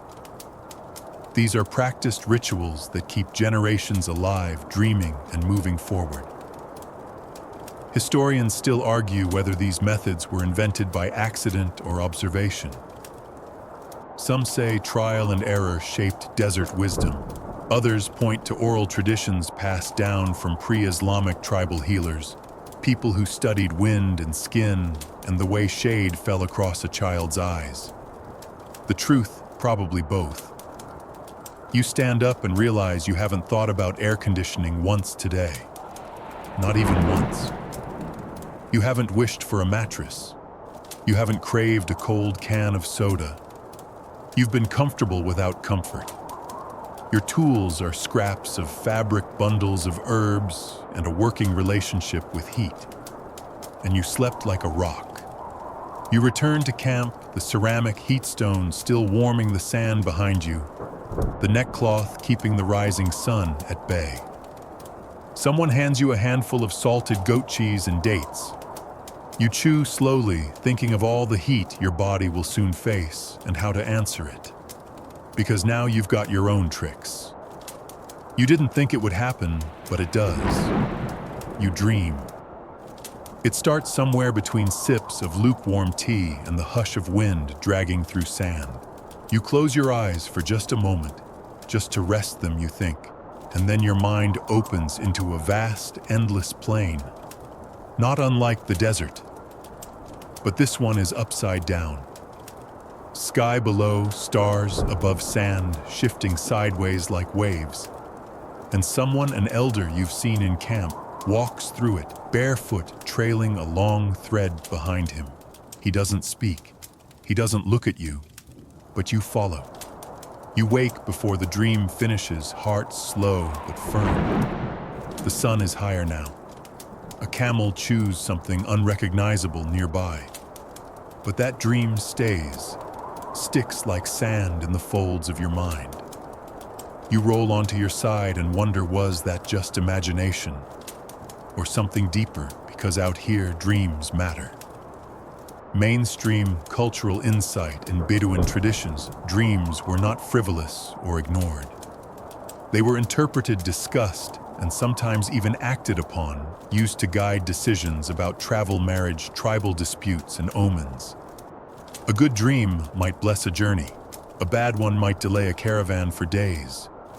You remember the one told by the fire 2 nights ago about a man who dreamed of a well and found it, and then promptly lost his camel. Laughter, sure, but the core of it. Truth. Dreaming in the desert wasn't fantasy. It was navigation. You ask an elder later that day, gently, hesitantly, about your dream. You describe the sky-sand inversion, the thread, the silent walker. He nods slowly, then shrugs.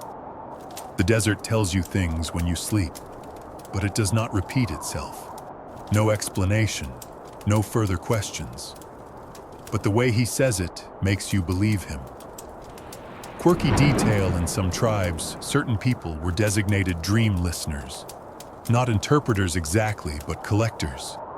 They remembered patterns across months, years, when someone dreamed of birds 3 times in a season, or when multiple people dreamt of fire the same night. Patterns weren't coincidence. They were messages. Historians still argue whether this oral dream tracking was symbolic psychology or coded survival instinct. Perhaps both. If 5 people in a camp dreamed of sandstorms before one actually hit, was it prophecy or premonition built from micro-observations? You sit quietly under the low awning of the tent, staring into the middle distance. It's the kind of gaze that doesn't look at anything, just through. And you think about how rarely you remember your dreams back home. How noise and stress shake them loose before you even open your eyes. But here you dream like a cave wall, still, deep, echoing. And perhaps most importantly, you have the space to hear them. Someone passes by with a kettle. The scent of herbs follows. You recognize it now, again, maybe sage. You wonder if that influenced the dream. Smells do that, right? Anchor memory. Unlock emotions, open doors. Another person, a younger woman, sits beside you and begins braiding a cord.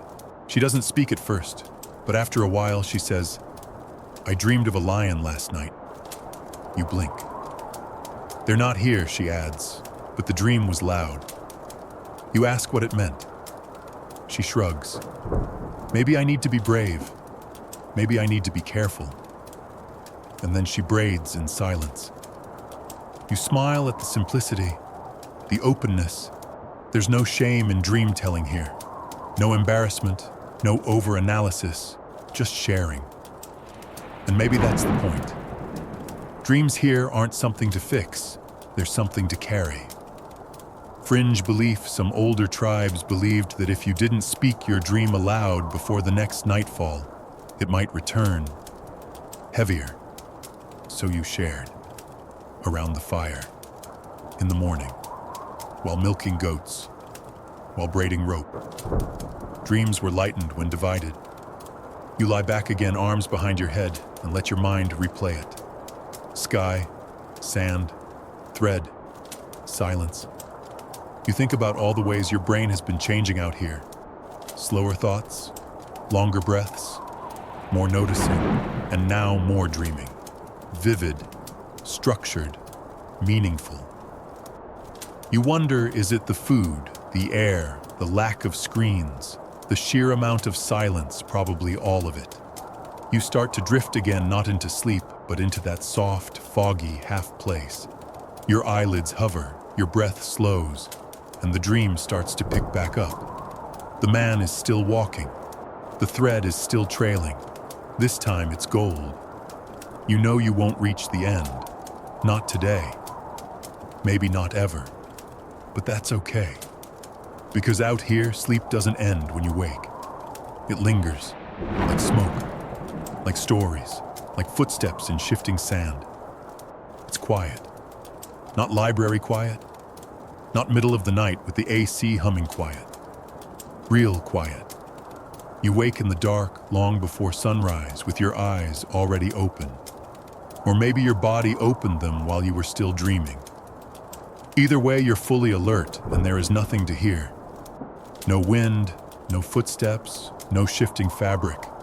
Even the camels are still. You glance around the tent.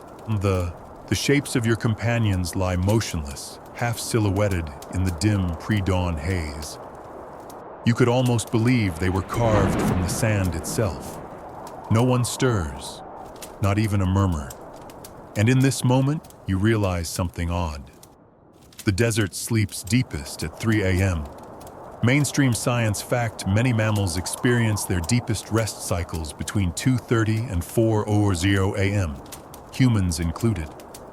Out here, without clocks, that rhythm becomes palpable. The desert itself seems to exhale and everything follows. Even time holds its breath. You lie still, not daring to move. Not from fear, but respect. The stillness feels sacred. Like you've stumbled into a secret the world usually hides behind static and sirens. No machines, no notifications. Just silence so thick it makes your heartbeat sound like drums. Quirky observation, some Bedouins believed this hour before true dawn, when the world is suspended, was when jinn and lost spirits passed quietly between the dunes. Not malicious, just passing through. As long as you stayed respectful, they ignored you. So no loud speech, no sudden movements, just awareness. You sit up very slowly. The blanket slides off your shoulders with a whisper. You pad barefoot out of the tent, the sand cool and firm under your feet. And outside, it's even quieter. The sky is black, but not empty. Stars hang heavy lower than before, like they're about to touch the dunes. You turn slowly in a circle, scanning the horizon.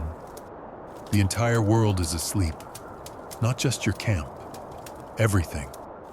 There's no breeze, no shifting grains. The silence doesn't feel like an absence, it feels like a presence. Fringe theory time in certain desert cultures, 3 a.m. was referred to as the hour of the listener. A time when the world stops speaking and waits to hear what you have to say. Many would rise during this hour to pray, to whisper questions into the darkness, or to simply listen. You try. You sit on a small slope of sand and close your eyes. You don't speak. You just listen. What do you hear? Nothing. And that's the point. In cities, we associate silence with awkwardness or isolation. Out here, it's a gift, a rare, full-bodied kind of quiet that allows the rest of your senses to catch up. You can feel your pulse in your fingers. You can feel the cold soaking gently into your skin. You can even feel how your thoughts have slowed, not panicked, not looping, just observing. This is sleep's twin sibling, wakeful stillness. And sometimes in the desert, that's just as restorative. You remember something a guide once said earlier in the week: the desert doesn't want to kill you. It just wants to know if you're listening. You are now. Historians still argue whether night watch shifts were shared communally or rotated by age. Some believe one elder always stayed awake just in case. Others claim the desert itself was the watchman, so long as no winds stirred and no animal called it meant peace. You glance toward the tents. The others remain as they were blanketed in stillness. Not one foot twitches, not one breath audible, and then a sound. A soft exhale almost too faint to notice. It's your own. And with it comes the realization you're not awake by accident. You were invited to this moment. The desert whispered, and your body responded. Not out of alarm, but out of alignment. You're not even sleepy. You're rested, just aware. And that awareness feels more intimate than dreams. You stay there for a while, maybe minutes, maybe longer. Time doesn't move out here unless the sun tells it to. And then gently the sky begins to change. Not with color, not yet, just tone. The black thins. The stars pull back. The horizon, once flat and unknowable, begins to hint at shape. You rise and return to the tent, quiet as sand. The others haven't moved. The silence still wraps the camp like a protective dome. You lie down, and to your surprise, you fall asleep again instantly, because the world has returned to holding still, and you're not fighting it. No racing thoughts, no turning, just a final dive into rest before the new day blinks open. And somewhere out beyond the dunes, a breeze gathers strength. But for now, it waits. Just like everything else. When you wake again, it's not the sun that greets you first. It's the stars, still there, still bright, but beginning to retreat like guests overstaying the night. The sky has softened into deep navy blue, and the horizon glows with a whisper of silver. And above you, stretched from edge to edge like the ribs of an ancient ship, is the map of the sky, constellations, still visible, hanging confidently, even as the day threatens to arrive. This is when the Bedouins moved. Not at full night, not at full day, but here in the in-between. You sit up slowly. No one speaks yet. But across the camp, shapes begin to move, wrapping scarves, rolling mats, folding shawls in practiced silence. Someone hands you a tin cup of water, still warm from the night. You drink slowly. You're learning. Because soon the stars will vanish. And before they do, someone will use them to tell time. Mainstream fact for centuries, Bedouins navigated by the stars. Not just to find direction, but to measure our season, even distance. A skilled tracker could look at the tilt of Orion's belt and estimate when to start moving, how long they had before sunrise, and how far they could go before the heat turned cruel. And they didn't use just the familiar stars, not just the Big Dipper or the North Star. They used local constellations born from oral tradition stories passed from elder to child, not written down, but embedded in memory like the desert wind in clothing. One of the men calls you softly. He points upward. You follow his finger. There, just above the fading crescent moon, is a crooked line of stars you hadn't noticed before. He traces it in the air. That's the shepherd's path, he says in a low voice. When it leans this way, he tilts his head slightly. It's time to go. He smiles, but barely, as if the stars are watching and it would be rude to point too loudly. You wonder how long it took to memorize a sky that changes every night. Then you realize it doesn't change. You do. The more time you spend looking, the more you remember. The more the sky becomes familiar, personal. You step away from camp just a few paces and look up on your own. Your fingers lift, mimicking what you've seen. Orion, the Pleiades, a cluster that might be the tail of a great desert lion, or a basket of dates, or a caravan moving west. Fringe belief in some tribes, children weren't allowed to sleep under the stars until they could name at least 10. Not as punishment, but as preparation. If you ever got separated, your best chance at survival was above your head. You count quietly. 1, 2, 5. You reach 7, then hesitate. The sky doesn't judge, but it definitely listens.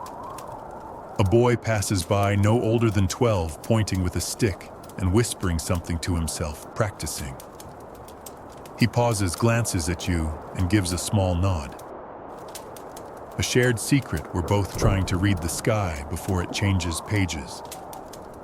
You lie back down in the sand, letting your view tilt entirely upward. The earth disappears. You're floating now, anchored to nothing but the rhythm of starlight and shadow. And in this moment, you understand stars aren't just guidance, they're comfort. In the absence of walls, they form the ceiling. In the absence of clocks, they measure your breath. A camel walks past, stepping carefully around you, barely visible, except for the long curve of its shadow trailing behind like a spirit. You don't move. You're too deep in the stillness. Historians still argue whether the Bedouins developed their celestial knowledge from contact with ancient Greek, Persian, or African astronomical systems, or whether it evolved entirely in parallel. Either way, their maps were different. Personal, practical, used. Because out here, knowing where the North Star is could be the difference between finding water or finding nothing.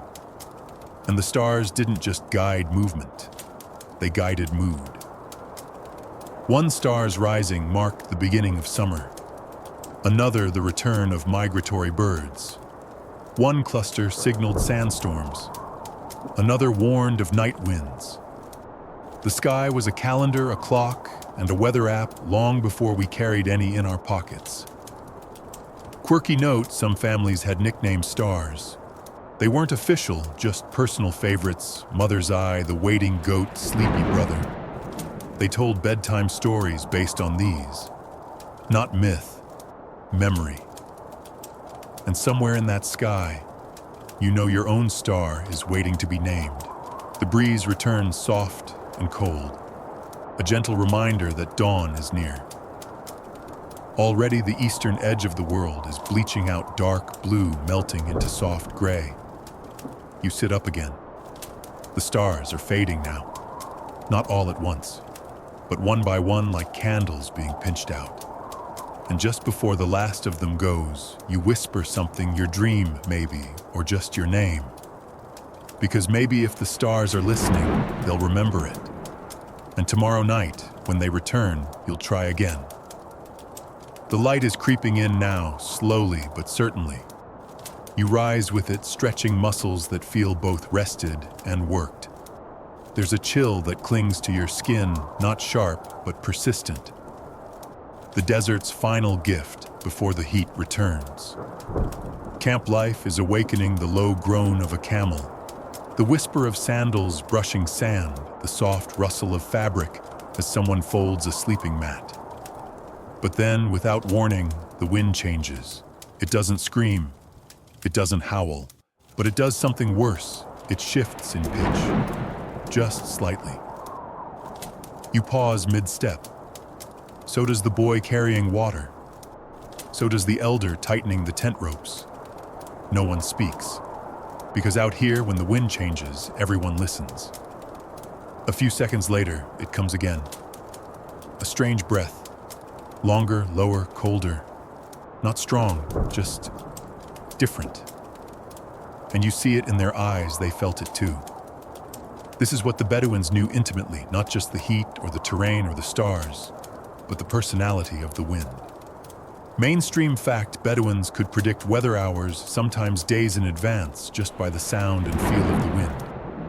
Whether it curled around dunes or scraped against stone, whether it rose from the west or dropped from the north.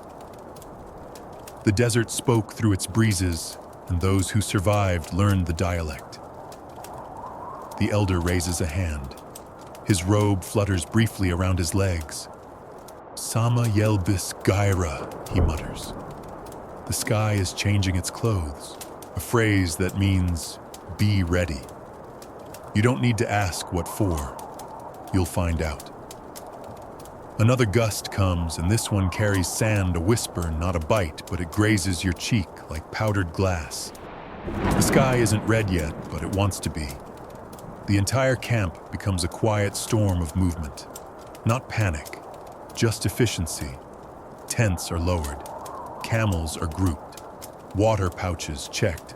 Scarves pulled tighter. Blankets rolled. All without a word. Because when the wind turns strange, you don't wait to see what it's bringing.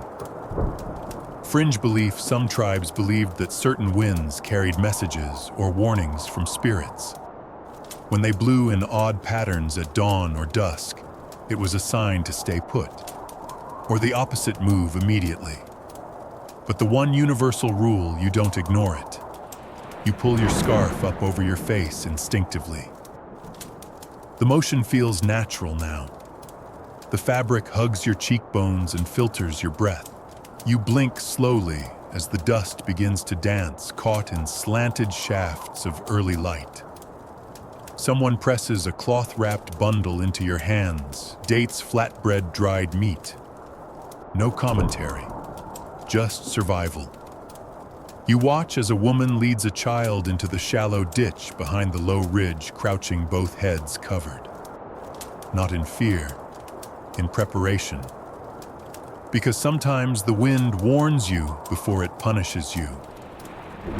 Historians still argue whether the Bedouins' wind-reading skills were taught formally or simply absorbed over time. There were no manuals, no written records. But somehow one generation always passed it on to the next. A way of listening with the skin, of feeling with the bones. The elder crouches beside you and lifts a pinch of sand, letting it fall from his fingers. It doesn't scatter. It clings slightly damp, heavy. That tells him more than any barometer could. He looks toward the sun, still low, still orange. Then he nods once. We wait. You crouch too. The dune shades you slightly, and your breathing slows. The breeze flutters again, then stills, and now you hear it. Not sound, but absence of sound. No birds, no insects, not even the creak of saddle leather. The desert is holding its breath. Quirky tips and Bedouins slept through sandstorms by wrapping their heads in wet cloth and lying with their backs to the wind, knees, bent elbows, tucked, minimizing surface area and conserving breath. It wasn't dramatic, just mathematical. You try it just to feel what it's like.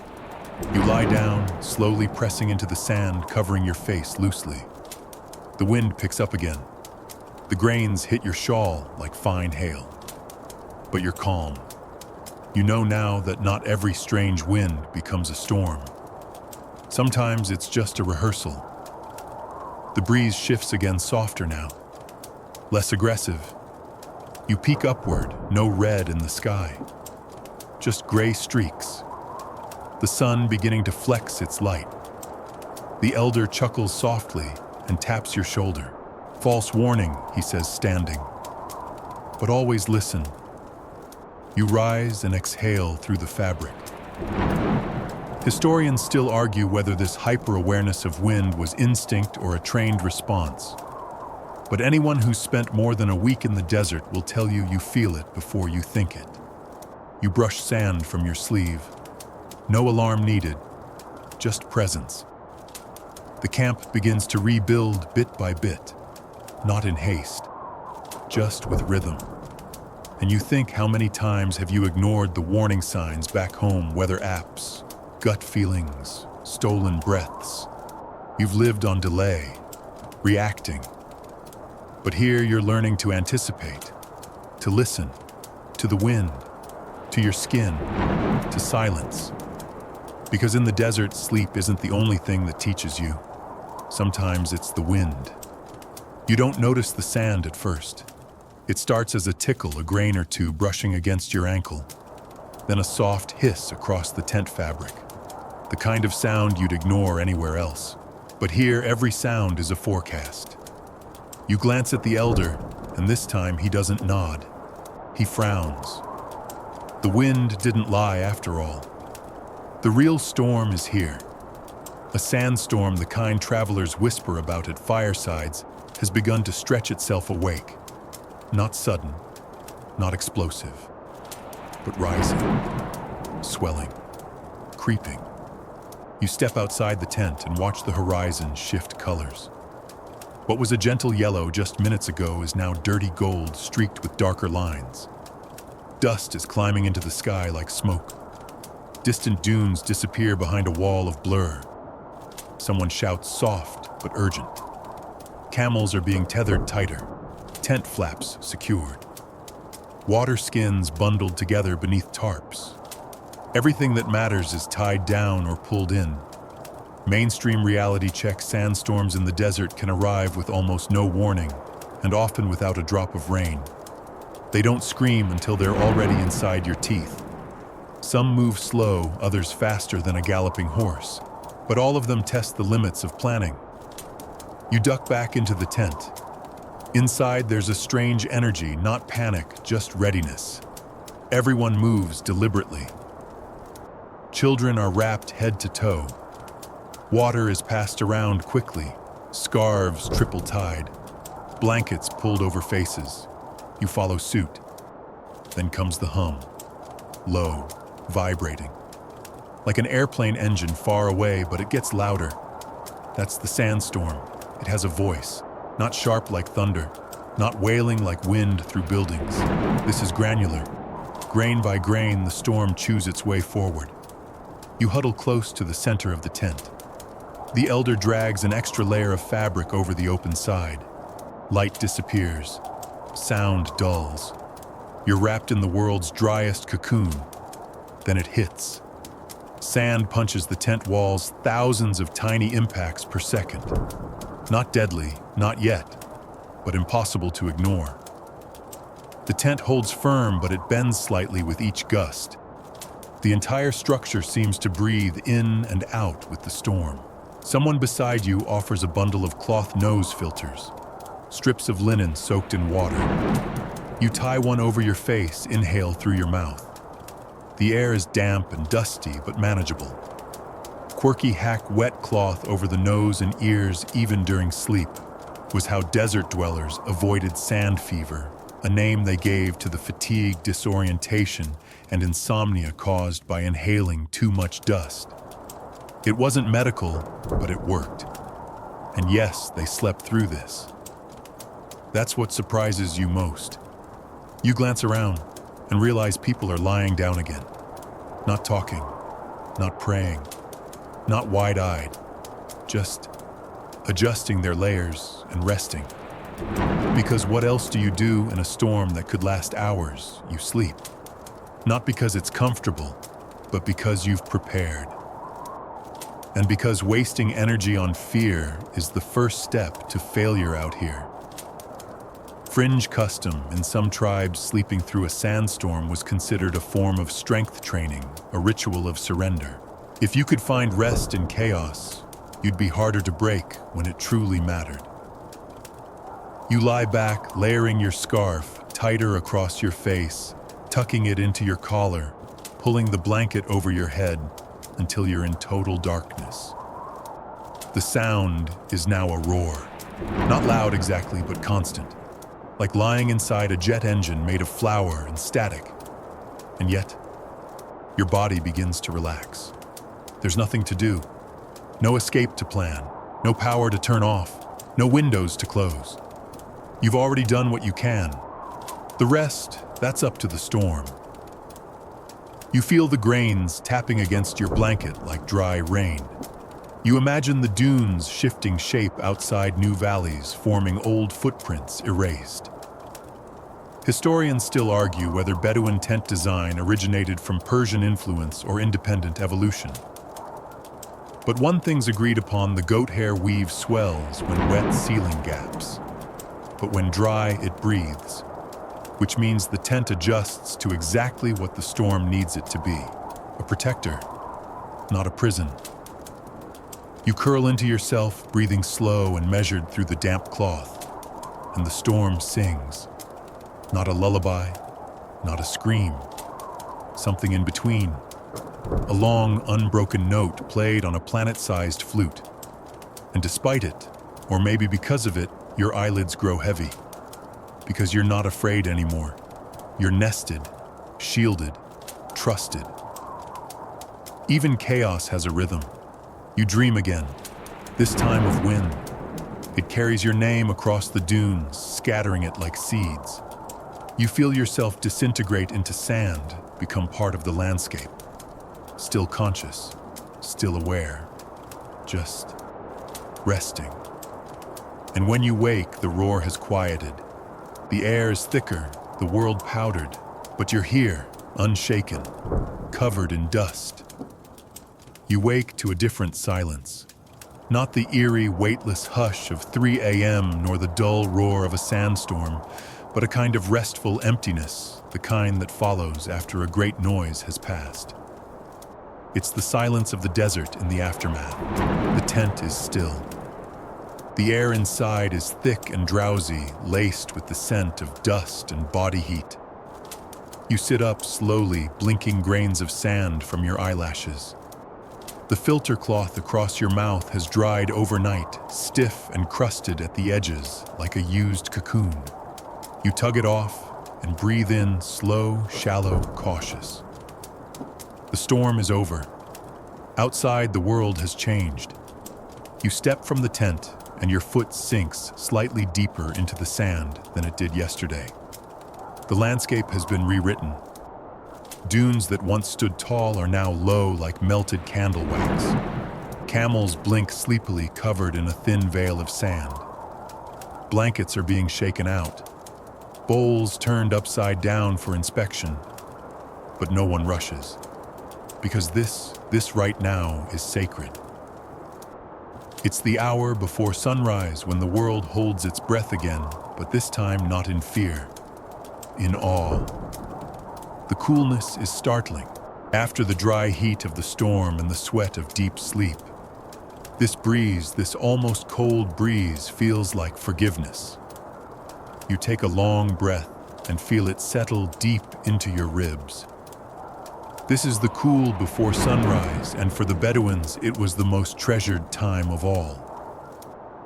Mainstream cultural insight, desert nomads revered the brief period between the storm's passing and the day's beginning, when the air was crisp, the light soft, and the soul still untethered from the burdens of heat and obligation. Some even performed quick morning prayers or meditative chants here, knowing the moment would vanish in minutes. You wrap your shawl tighter, not out of need, but respect. This air is a guest, and you welcome it. Around you, people stretch, some still lying down. One man sits alone at the edge of a dune, fingers tracing patterns in the sand, watching the horizon with soft eyes. No one calls to him. Everyone knows what he's doing: nothing. Intentionally, a woman lights a small fire, not for warmth, but for ritual. A pot is placed. Herbs dropped in. Not for tea this time, but steam rising like incense into the silvering sky. You crouch beside her, watching. The scent hits you: mint, maybe fennel, something faintly sweet. She nods once. You close your eyes and inhale deeply. It clears your throat, your sinuses, even your thoughts. Fringe belief in some families' morning steam was used not just for physical clarity, but spiritual cleansing, to exhale the storm, they said. To let go of whatever the sand had stirred up inside. You sit in silence, letting the cool wind and warm steam tangle around your face like opposite forces trying to outcomfort each other, and both winning. The sky shifts again.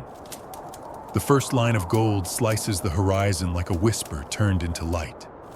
And suddenly everyone pauses. No one speaks. No one moves. It's not the sun yet. Just the hint. The promise. The moment before. And in the stillness, you realize this is the most important minute of the day. Not the midday hustle. Not the evening tea. Not even the deep sleep before a storm. It's this when the body is still, the mind is clear, and the heat hasn't yet started bargaining with your willpower. This is when decisions are made, journeys begun, prayers whispered, or not whispered. Some just breathe and let the moment imprint itself. Historians still argue whether this sunrise reverence was rooted in religion, practical habit, or personal discipline. But one thing's consistent: the desert gives you exactly one moment of mercy every day. Miss it, and the rest is just survival. You turn your palms upward, not for any specific reason, just because it feels right. The first rays hit the tops of the dunes. They glow faintly orange, then bloom rapidly into gold. The sun itself peeks over like someone lifting a curtain too slowly. And just like that, the moment is over. Camp life resumes, but something in you remains different. You've learned that coolness is not always about temperature. Sometimes it's about timing, about meeting the world before it demands anything from you. You've found the one pocket of stillness where nothing is required, no role to perform, no lesson to complete, just breath and breeze. Quirky detail: in some camps, the cool before sunrise was when children were allowed to speak their dreams aloud for the first time. Before breakfast, before chores, before the sun burned the dream away. You think of your own dreams, the thread, the stars, the lion, the voice of the storm, and you wonder what they meant. Maybe nothing, maybe everything. Either way, you remember them, and that's enough. You walk down the slope and find a flat place in the sand. You sit cross-legged and face east, where the light now grows bolder, casting shadows long and soft. You don't speak. You just sit there wrapped in shawls and sleep and wait for the heat to arrive. But for now, in these last cool minutes, you are untouched. Heat doesn't arrive all at once out here. It leaks into the day, creeping between breaths, slipping down your collar, warming the soles of your feet through the sand. You don't notice it at first, and then suddenly it's everywhere. Today, the desert is gentle in its cruelty. No storms, no high winds, just the slow boil of rising temperature. And so, the camp goes quiet again. Not to sleep, not yet, but to hide. You follow the others back into the shaded tent, ducking under the heavy fabric that now seems more like armor than architecture. The sun hits the roof in stripes, lighting it like stained glass, except here the colors are sand brown, coal black, and sun-bleached gray. Inside you sit, you wait. This is what the Bedouins call the midday stillness. Mainstream cultural truth. Bedouin tribes practiced midday rest as ritual, not luxury. It wasn't just a nap, it was protection. Movement ceased, talking quieted. Even animals were tethered in the shade. Because when the desert sun reached its peak, survival meant surrender. No one is ashamed to stop. No one brags about pushing through it. Productivity is not a virtue in this hour. One man lies flat arm across his eyes. Another reclines half upright, sipping slowly from a warm goatskin pouch. A child draws lines in the sand beside her mother's feet with a twig. There's no scolding, no impatience. Time folds. You feel the air inside the tent thicken not with discomfort, but with acceptance. Everyone here has a relationship with the sun. Not adversarial, not obedient, something in between. You lie back your own body, cooling in the dimness even as the world outside bakes. And that's when you hear it, soft, rhythmic. Breathing. Half the tent is napping. The other half is just on the edge. This is not sleep as escape.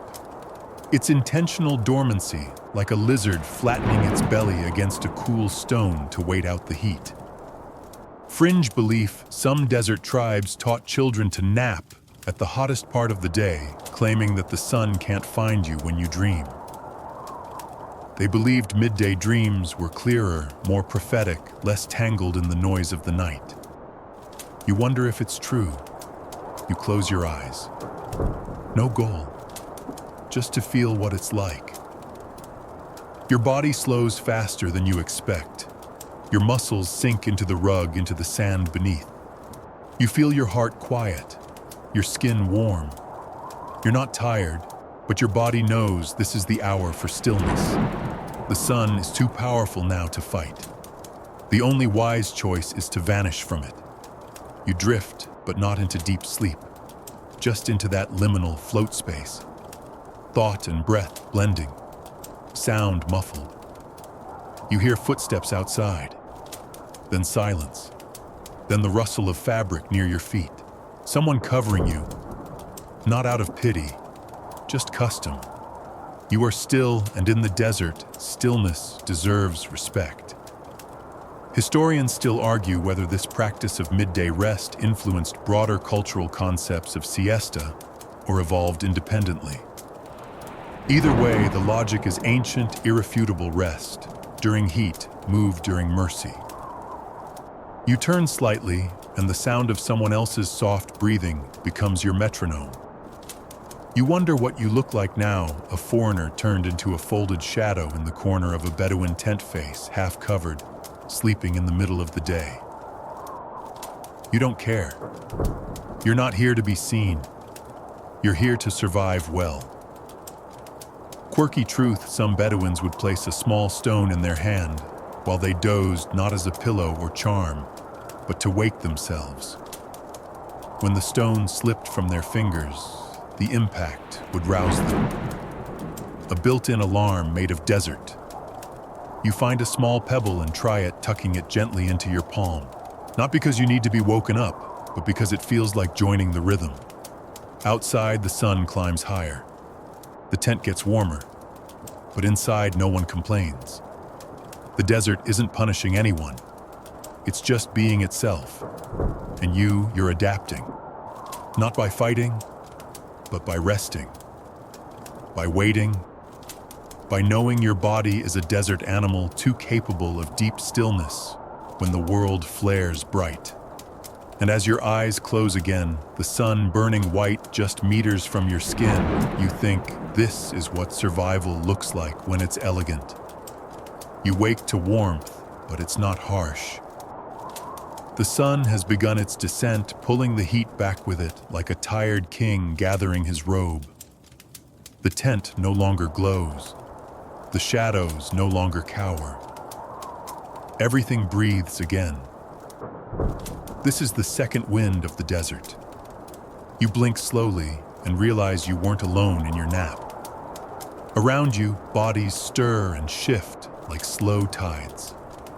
There's no grogginess, no disorientation, just a communal returning to wakefulness. It's not like waking up at 7 a.m. for work. There's no alarm, no rush, no cold floor. Here the world invites you back. Outside the tent, the light is golden now, not yellow, not orange, but honey, melted and poured across the dunes. It clings to edges, deepens shadows, makes everything look like a memory. The camp moves again, not fast, not loudly, but with purpose. You follow a small group toward a nearby rise. They climb with ease, feet finding the firmest sand. At the top, they pause not to look at the view, but to feel it. This is the hour of the return. Mainstream desert practice, many Bedouin groups used the late afternoon after the heat, but before full night for major activity. Camp repairs, water checks, herd tending, story gathering, even walking. It's a productive window, but also a sacred one, because it's when the desert becomes gentle again. You sit on the ridge, letting the wind brush your face. It's cooler now, not cold, but forgiving. You taste salt on your lips, sweat maybe, or memory, and as you watch, the desert begins to reappear. Shapes return, distant hills, animal tracks half buried, a tree gnarled and dry that wasn't visible before. A boy beside you points to the ground. You follow his gaze, small holes in the sand, perfectly round. Beetles, he says. Then he digs gently with one finger and pulls out a flat, dry leaf. Saved from the morning, he explains. For tea. You realize they've all been collecting, observing, remembering while you slept. The day didn't stop. It just waited. You descend the slope and return to camp, now alive with subtle motion. The fire is being rekindled. Water skins are being opened and aired. A goat bleats once, unimpressed by the whole affair. And over it all, the light softens further, shifting toward bronze. This is when the stories start. Fringe tradition. In some Bedouin families, there was a specific rule: no storytelling until after the second shadow. That is when each person casts a shadow longer than their height. Why? Because only then was the world calm enough to listen. You glance down. Your shadow stretches across the sand, touching the heel of someone else's. Perfect timing. An elder unrolls a mat near the fire and sits. Others gather loosely, not in a circle, not in a line, just in reach. You sit too, your legs folding without thought. Now your back finding its own balance. And then, without ceremony, the elder begins. No preamble, no title, just the first line. There was once a man who refused to sleep on sand. Everyone chuckles. You don't know why yet, but you will. The story unfolds like a rug being shaken out, dust rising, colors revealed, corners tugged straight. It's a tale of a stubborn man, too proud for sand, who demanded cushions everywhere he slept, until one day, lost in the dunes, he had nothing but his bare hands, and the sand saved his life. A parable, maybe. But more than that, it's a bedtime philosophy. Quirky saying, the sand remembers more stories than the tongue can tell. You hear it in passing, whispered between two women laughing softly behind veils. It sticks with you, because tonight the sand will be your bed again, and that story, it'll be your pillow. You help arrange things, the mats, the cloaks, the water for tea. Everyone knows what to do without instruction, even you. And that realization feels like belonging. The sun kisses the horizon, one long, drawn-out goodbye, then gone. Night arrives without fanfare, a quiet guest already inside. And with it, the air cools fast. Cloth is pulled tighter. Fire glows brighter. But no one flinches. You've all done this before, and you'll do it again. Because this isn't just survival. It's rhythm, it's trust, it's reverence. You lie back once more, the ground beneath you, not hard anymore, but familiar.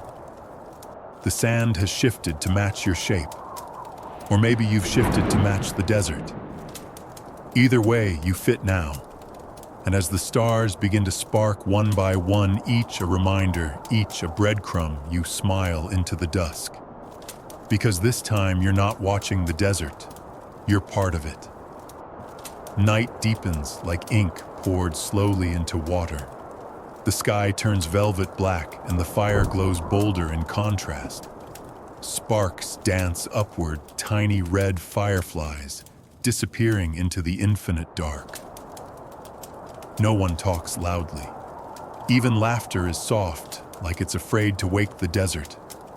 You lie on your side, propped on one elbow, watching the people around you settle into their usual rhythm, one that doesn't involve beds, alarms, or separate bedrooms.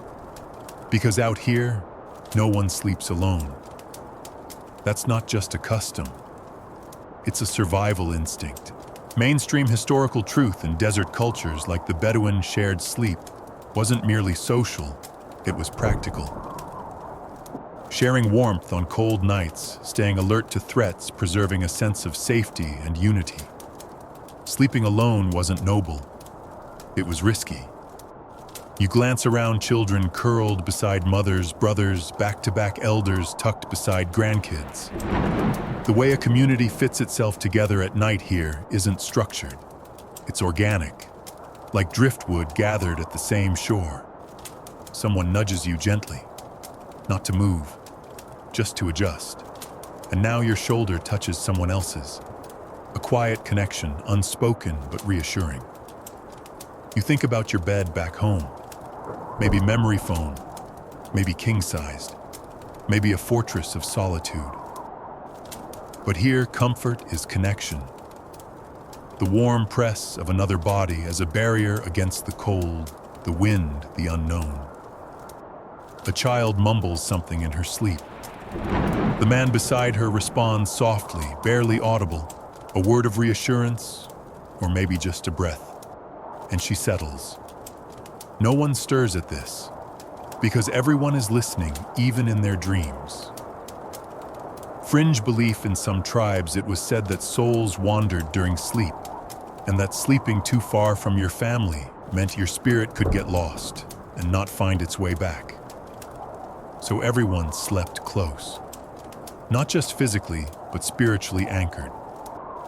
You close your eyes and test the theory. You don't feel pulled away. You feel rooted. Not to the ground, but to the bodies near you. Every breath around you becomes part of a collective rhythm. It's not just you resting, it's the whole camp. One breathing thing. And there's a difference between resting alone and resting together. One says, I made it through the day. The other says, we made it. A subtle shift in purpose. Even the animals echo this. Camels huddle in 3s or 4s. Dogs, though often half-feral, nap beside the fire with their sides touching. Nobody risks the isolation that would make them a target for cold, for creatures, or for loneliness. You roll slightly, and someone behind you shifts too, mirroring your movement without waking. A subconscious response. A system built over centuries.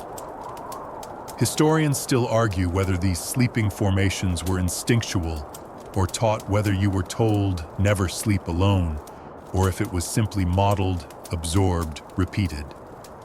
Probably both. Because even now, as an outsider, you understand the rule without needing it explained. There's no room for ego here. No declarations of, I need my space. Space is shared, negotiated, blended. Your comfort is everyone's comfort. And instead of feeling claustrophobic, it feels safe. The fire crackles. A spark lands near your ankle. You flick it away. Someone adjusts a blanket over your feet before you can reach for it yourself. You don't even see who. It just happens. Quirky detail. In some camps, a rotation system existed for who slept on the outside edge to take the brunt of the night's chill or danger. It wasn't spoken aloud, just known. A kind of honor, or depending on the night, a consequence. Tonight, you're in the middle. You feel the warmth of one person's back against yours, the pressure of a foot near your thigh, the brush of fabric that doesn't belong to you, and you smile. Because the truth is, this is how people were meant to sleep. Not in silos, not in separate rooms separated by doors, headphones, and schedules, but together, woven. The desert knows this. It has no walls, and yet it makes the strongest shelters not out of stone, but out of habit, proximity, presence. You sigh. Deep, slow. and someone else exhales just after you like an echo. You're sinking now. Even your dreams, when they come, will be shared. Not in content, but in cadence.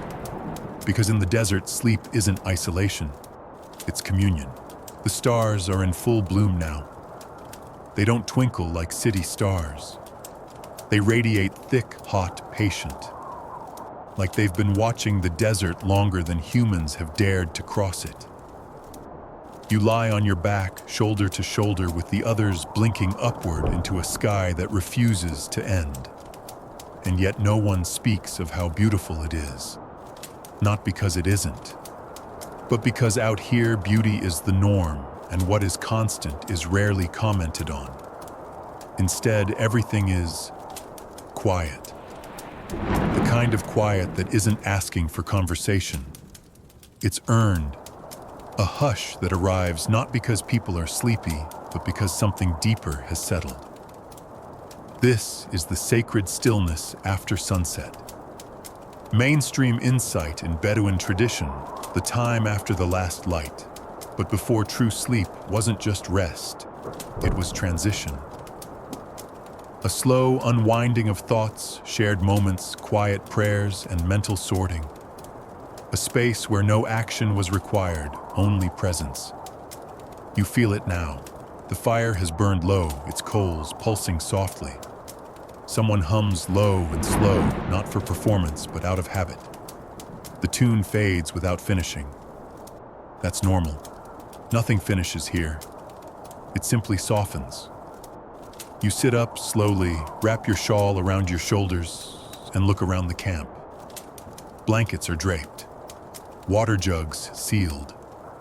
Shadows longer now, darker now, but also more forgiving. You could stand and walk into the dark without fear, not because it's lit, but because it's familiar. This place feels like an extension of the people in it. Fringe philosophy, some Bedouins believed that sunset turned the land itself holy, not for religious reasons, but because that's when the desert stopped resisting you. The heat subsided, the wind calmed, the land let you stay, even welcomed you. You reach for your pouch and sip warm, slightly bitter tea left over from earlier. Still drinkable, still grounding. Someone says something, just one word in a language you don't yet understand, but the tone is clear enough. Not a command, not frustration, just a full stop. The end of a day's motion, and it is. You feel it in your skin, in your thoughts, in your breath. Your mind no longer races. You're not planning tomorrow. You're not remembering yesterday. You're here. Just this breath. Just this moment. Just this dune. Just this night. You lie back again, cheek pressed into a slightly cooler patch of sand. It gives. Of course it does. Historians still argue whether this reverence for sunset was spiritual, strategic, or simply emotional, a sigh at the end of a harsh day. But across all Bedouin accounts, it's clear no one ignores the stillness after sunset. You glance sideways and see others in similar poses, heads on, folded arms, eyes half-closed, bodies in that strange in-between state, not awake, not asleep, just resting in the space between noise and dreams. You realize that this moment, this unspoken communion, is as close to peace as you've ever been. No music, no dialogue, no choreography, just stillness. A woman brushes dust from her shawl with slow fingers.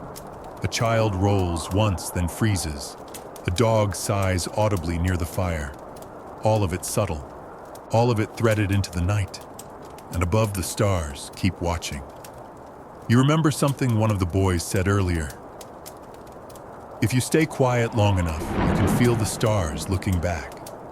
At the time it sounded poetic. Now it just sounds true. You lie perfectly still and try. And yes, something looks back. Not a gaze, not a judgment, just presence. The same way the wind watches. The same way the sand accepts. The same way the night wraps you without asking if you need it. Quirky desert practice. Some nomads believed the last thought before sleep determined your dreams, so they trained themselves to think of nothing. Not emptiness, not void, just nothing at all. You try that now. You think of a single grain of sand, then you let even that go. The fire exhales its last ember. The tent breathes in the wind. The sky deepens another shade. You are done speaking. The day is done moving. Even your thoughts are done thinking. Stillness has taken hold. Not silence, not sleep. Stillness. And it is sacred. You don't notice when you fall asleep. It just happens somewhere between the final rustle of fabric and the last blink at the stars. One moment you're lying in a bed of fine sand, heartbeat slow, and thoughts softened. The next, you're not anywhere at all. No clock ticks, no phone buzzes, no headlights drift across the wall. Just dark. But not the kind that swallows, the kind that holds. Your breath is the only sound, and even that is quiet, nestled into the shared rhythm of the others around you. No one snores. No one turns. It's as if everyone agreed without words to surrender fully, because the desert teaches that. When rest comes, take it. You drift down into a dream you won't remember, and that's fine out here. Sleep is not for story. It's for repair, for restoration, for giving your bones back to gravity. And when your eyes finally flutter open, it's because something soft touches your cheek. Not a hand, not the wind, but light. Just the faintest glow pressing through your eyelids. You blink against it, then open your eyes fully. The sky has shifted again, subtle pinks and blues, a pale watercolor horizon seeping into shape. You survived the night. Of course you did. Because out here, sleep is not fragile. It's respected. And the people around you knew not to wake you. Knew that silence wasn't just for reverence, it was for healing. Mainstream knowledge in the harshest regions of the Middle East. Rest was considered a form of wisdom. Not weakness, not laziness, but survival strategy. The ability to pause, to truly restore, was what allowed nomads to travel farther, endure longer, and remain calm in the face of chaos. And you feel it now, how deeply you've been restored. Even your muscles feel different. Not loose like after a massage. Steady like stone that's been cooled by night air. You sit up slowly. No dizziness, no rush. Around you, the camp is already stirring, not noisily, just naturally. The way things grow, the way stars fade. A child brings you tea before you ask. The elder nods once. No words. Just a look that says you made it through something. And you did. Not a storm, not a trial, but the letting go of all the noise you've carried from before. Fringe belief: some desert families taught that your first waking breath after full sleep should be taken in silence through your nose facing the sunrise, so your soul would return aligned. You try it now. One breath, nose only, facing east, and you feel it. Not drama, not revelation, just rightness. The shawl around your shoulders falls slightly, but the morning air is already warming. You don't reach for it. You just sit there watching the sun arrive again and think, this is how people are meant to wake up. Not to alarms, not to obligations, but to light, and to stillness giving way to movement. The day ahead will hold more walking, more tea, maybe more wind. The sun will climb, the stars will sleep, and eventually you'll lie down again. Because now you know the desert doesn't fear sleep. It requires it. Like sand requires wind. Like fire requires darkness. Like you require this kind of peace. The kind that doesn't ask you to achieve. Just to be still long enough to receive. So now as you lie wherever you are, whether in your bed or curled on a couch, or listening with heavy eyelids on a quiet floor, let the desert linger with you just a little longer. Let your body soften like dunes after sunset, no sharp edges. Let your thoughts drift like the sand carried in sleep-slow wind. Let your breath lengthen deeper, now slower now, echoing the rhythms of nomads who understood that sleep is not absence, it's presence. Feel your limbs heavy like sun-warmed stone. Feel your face relax, your jaw loose, your tongue quiet.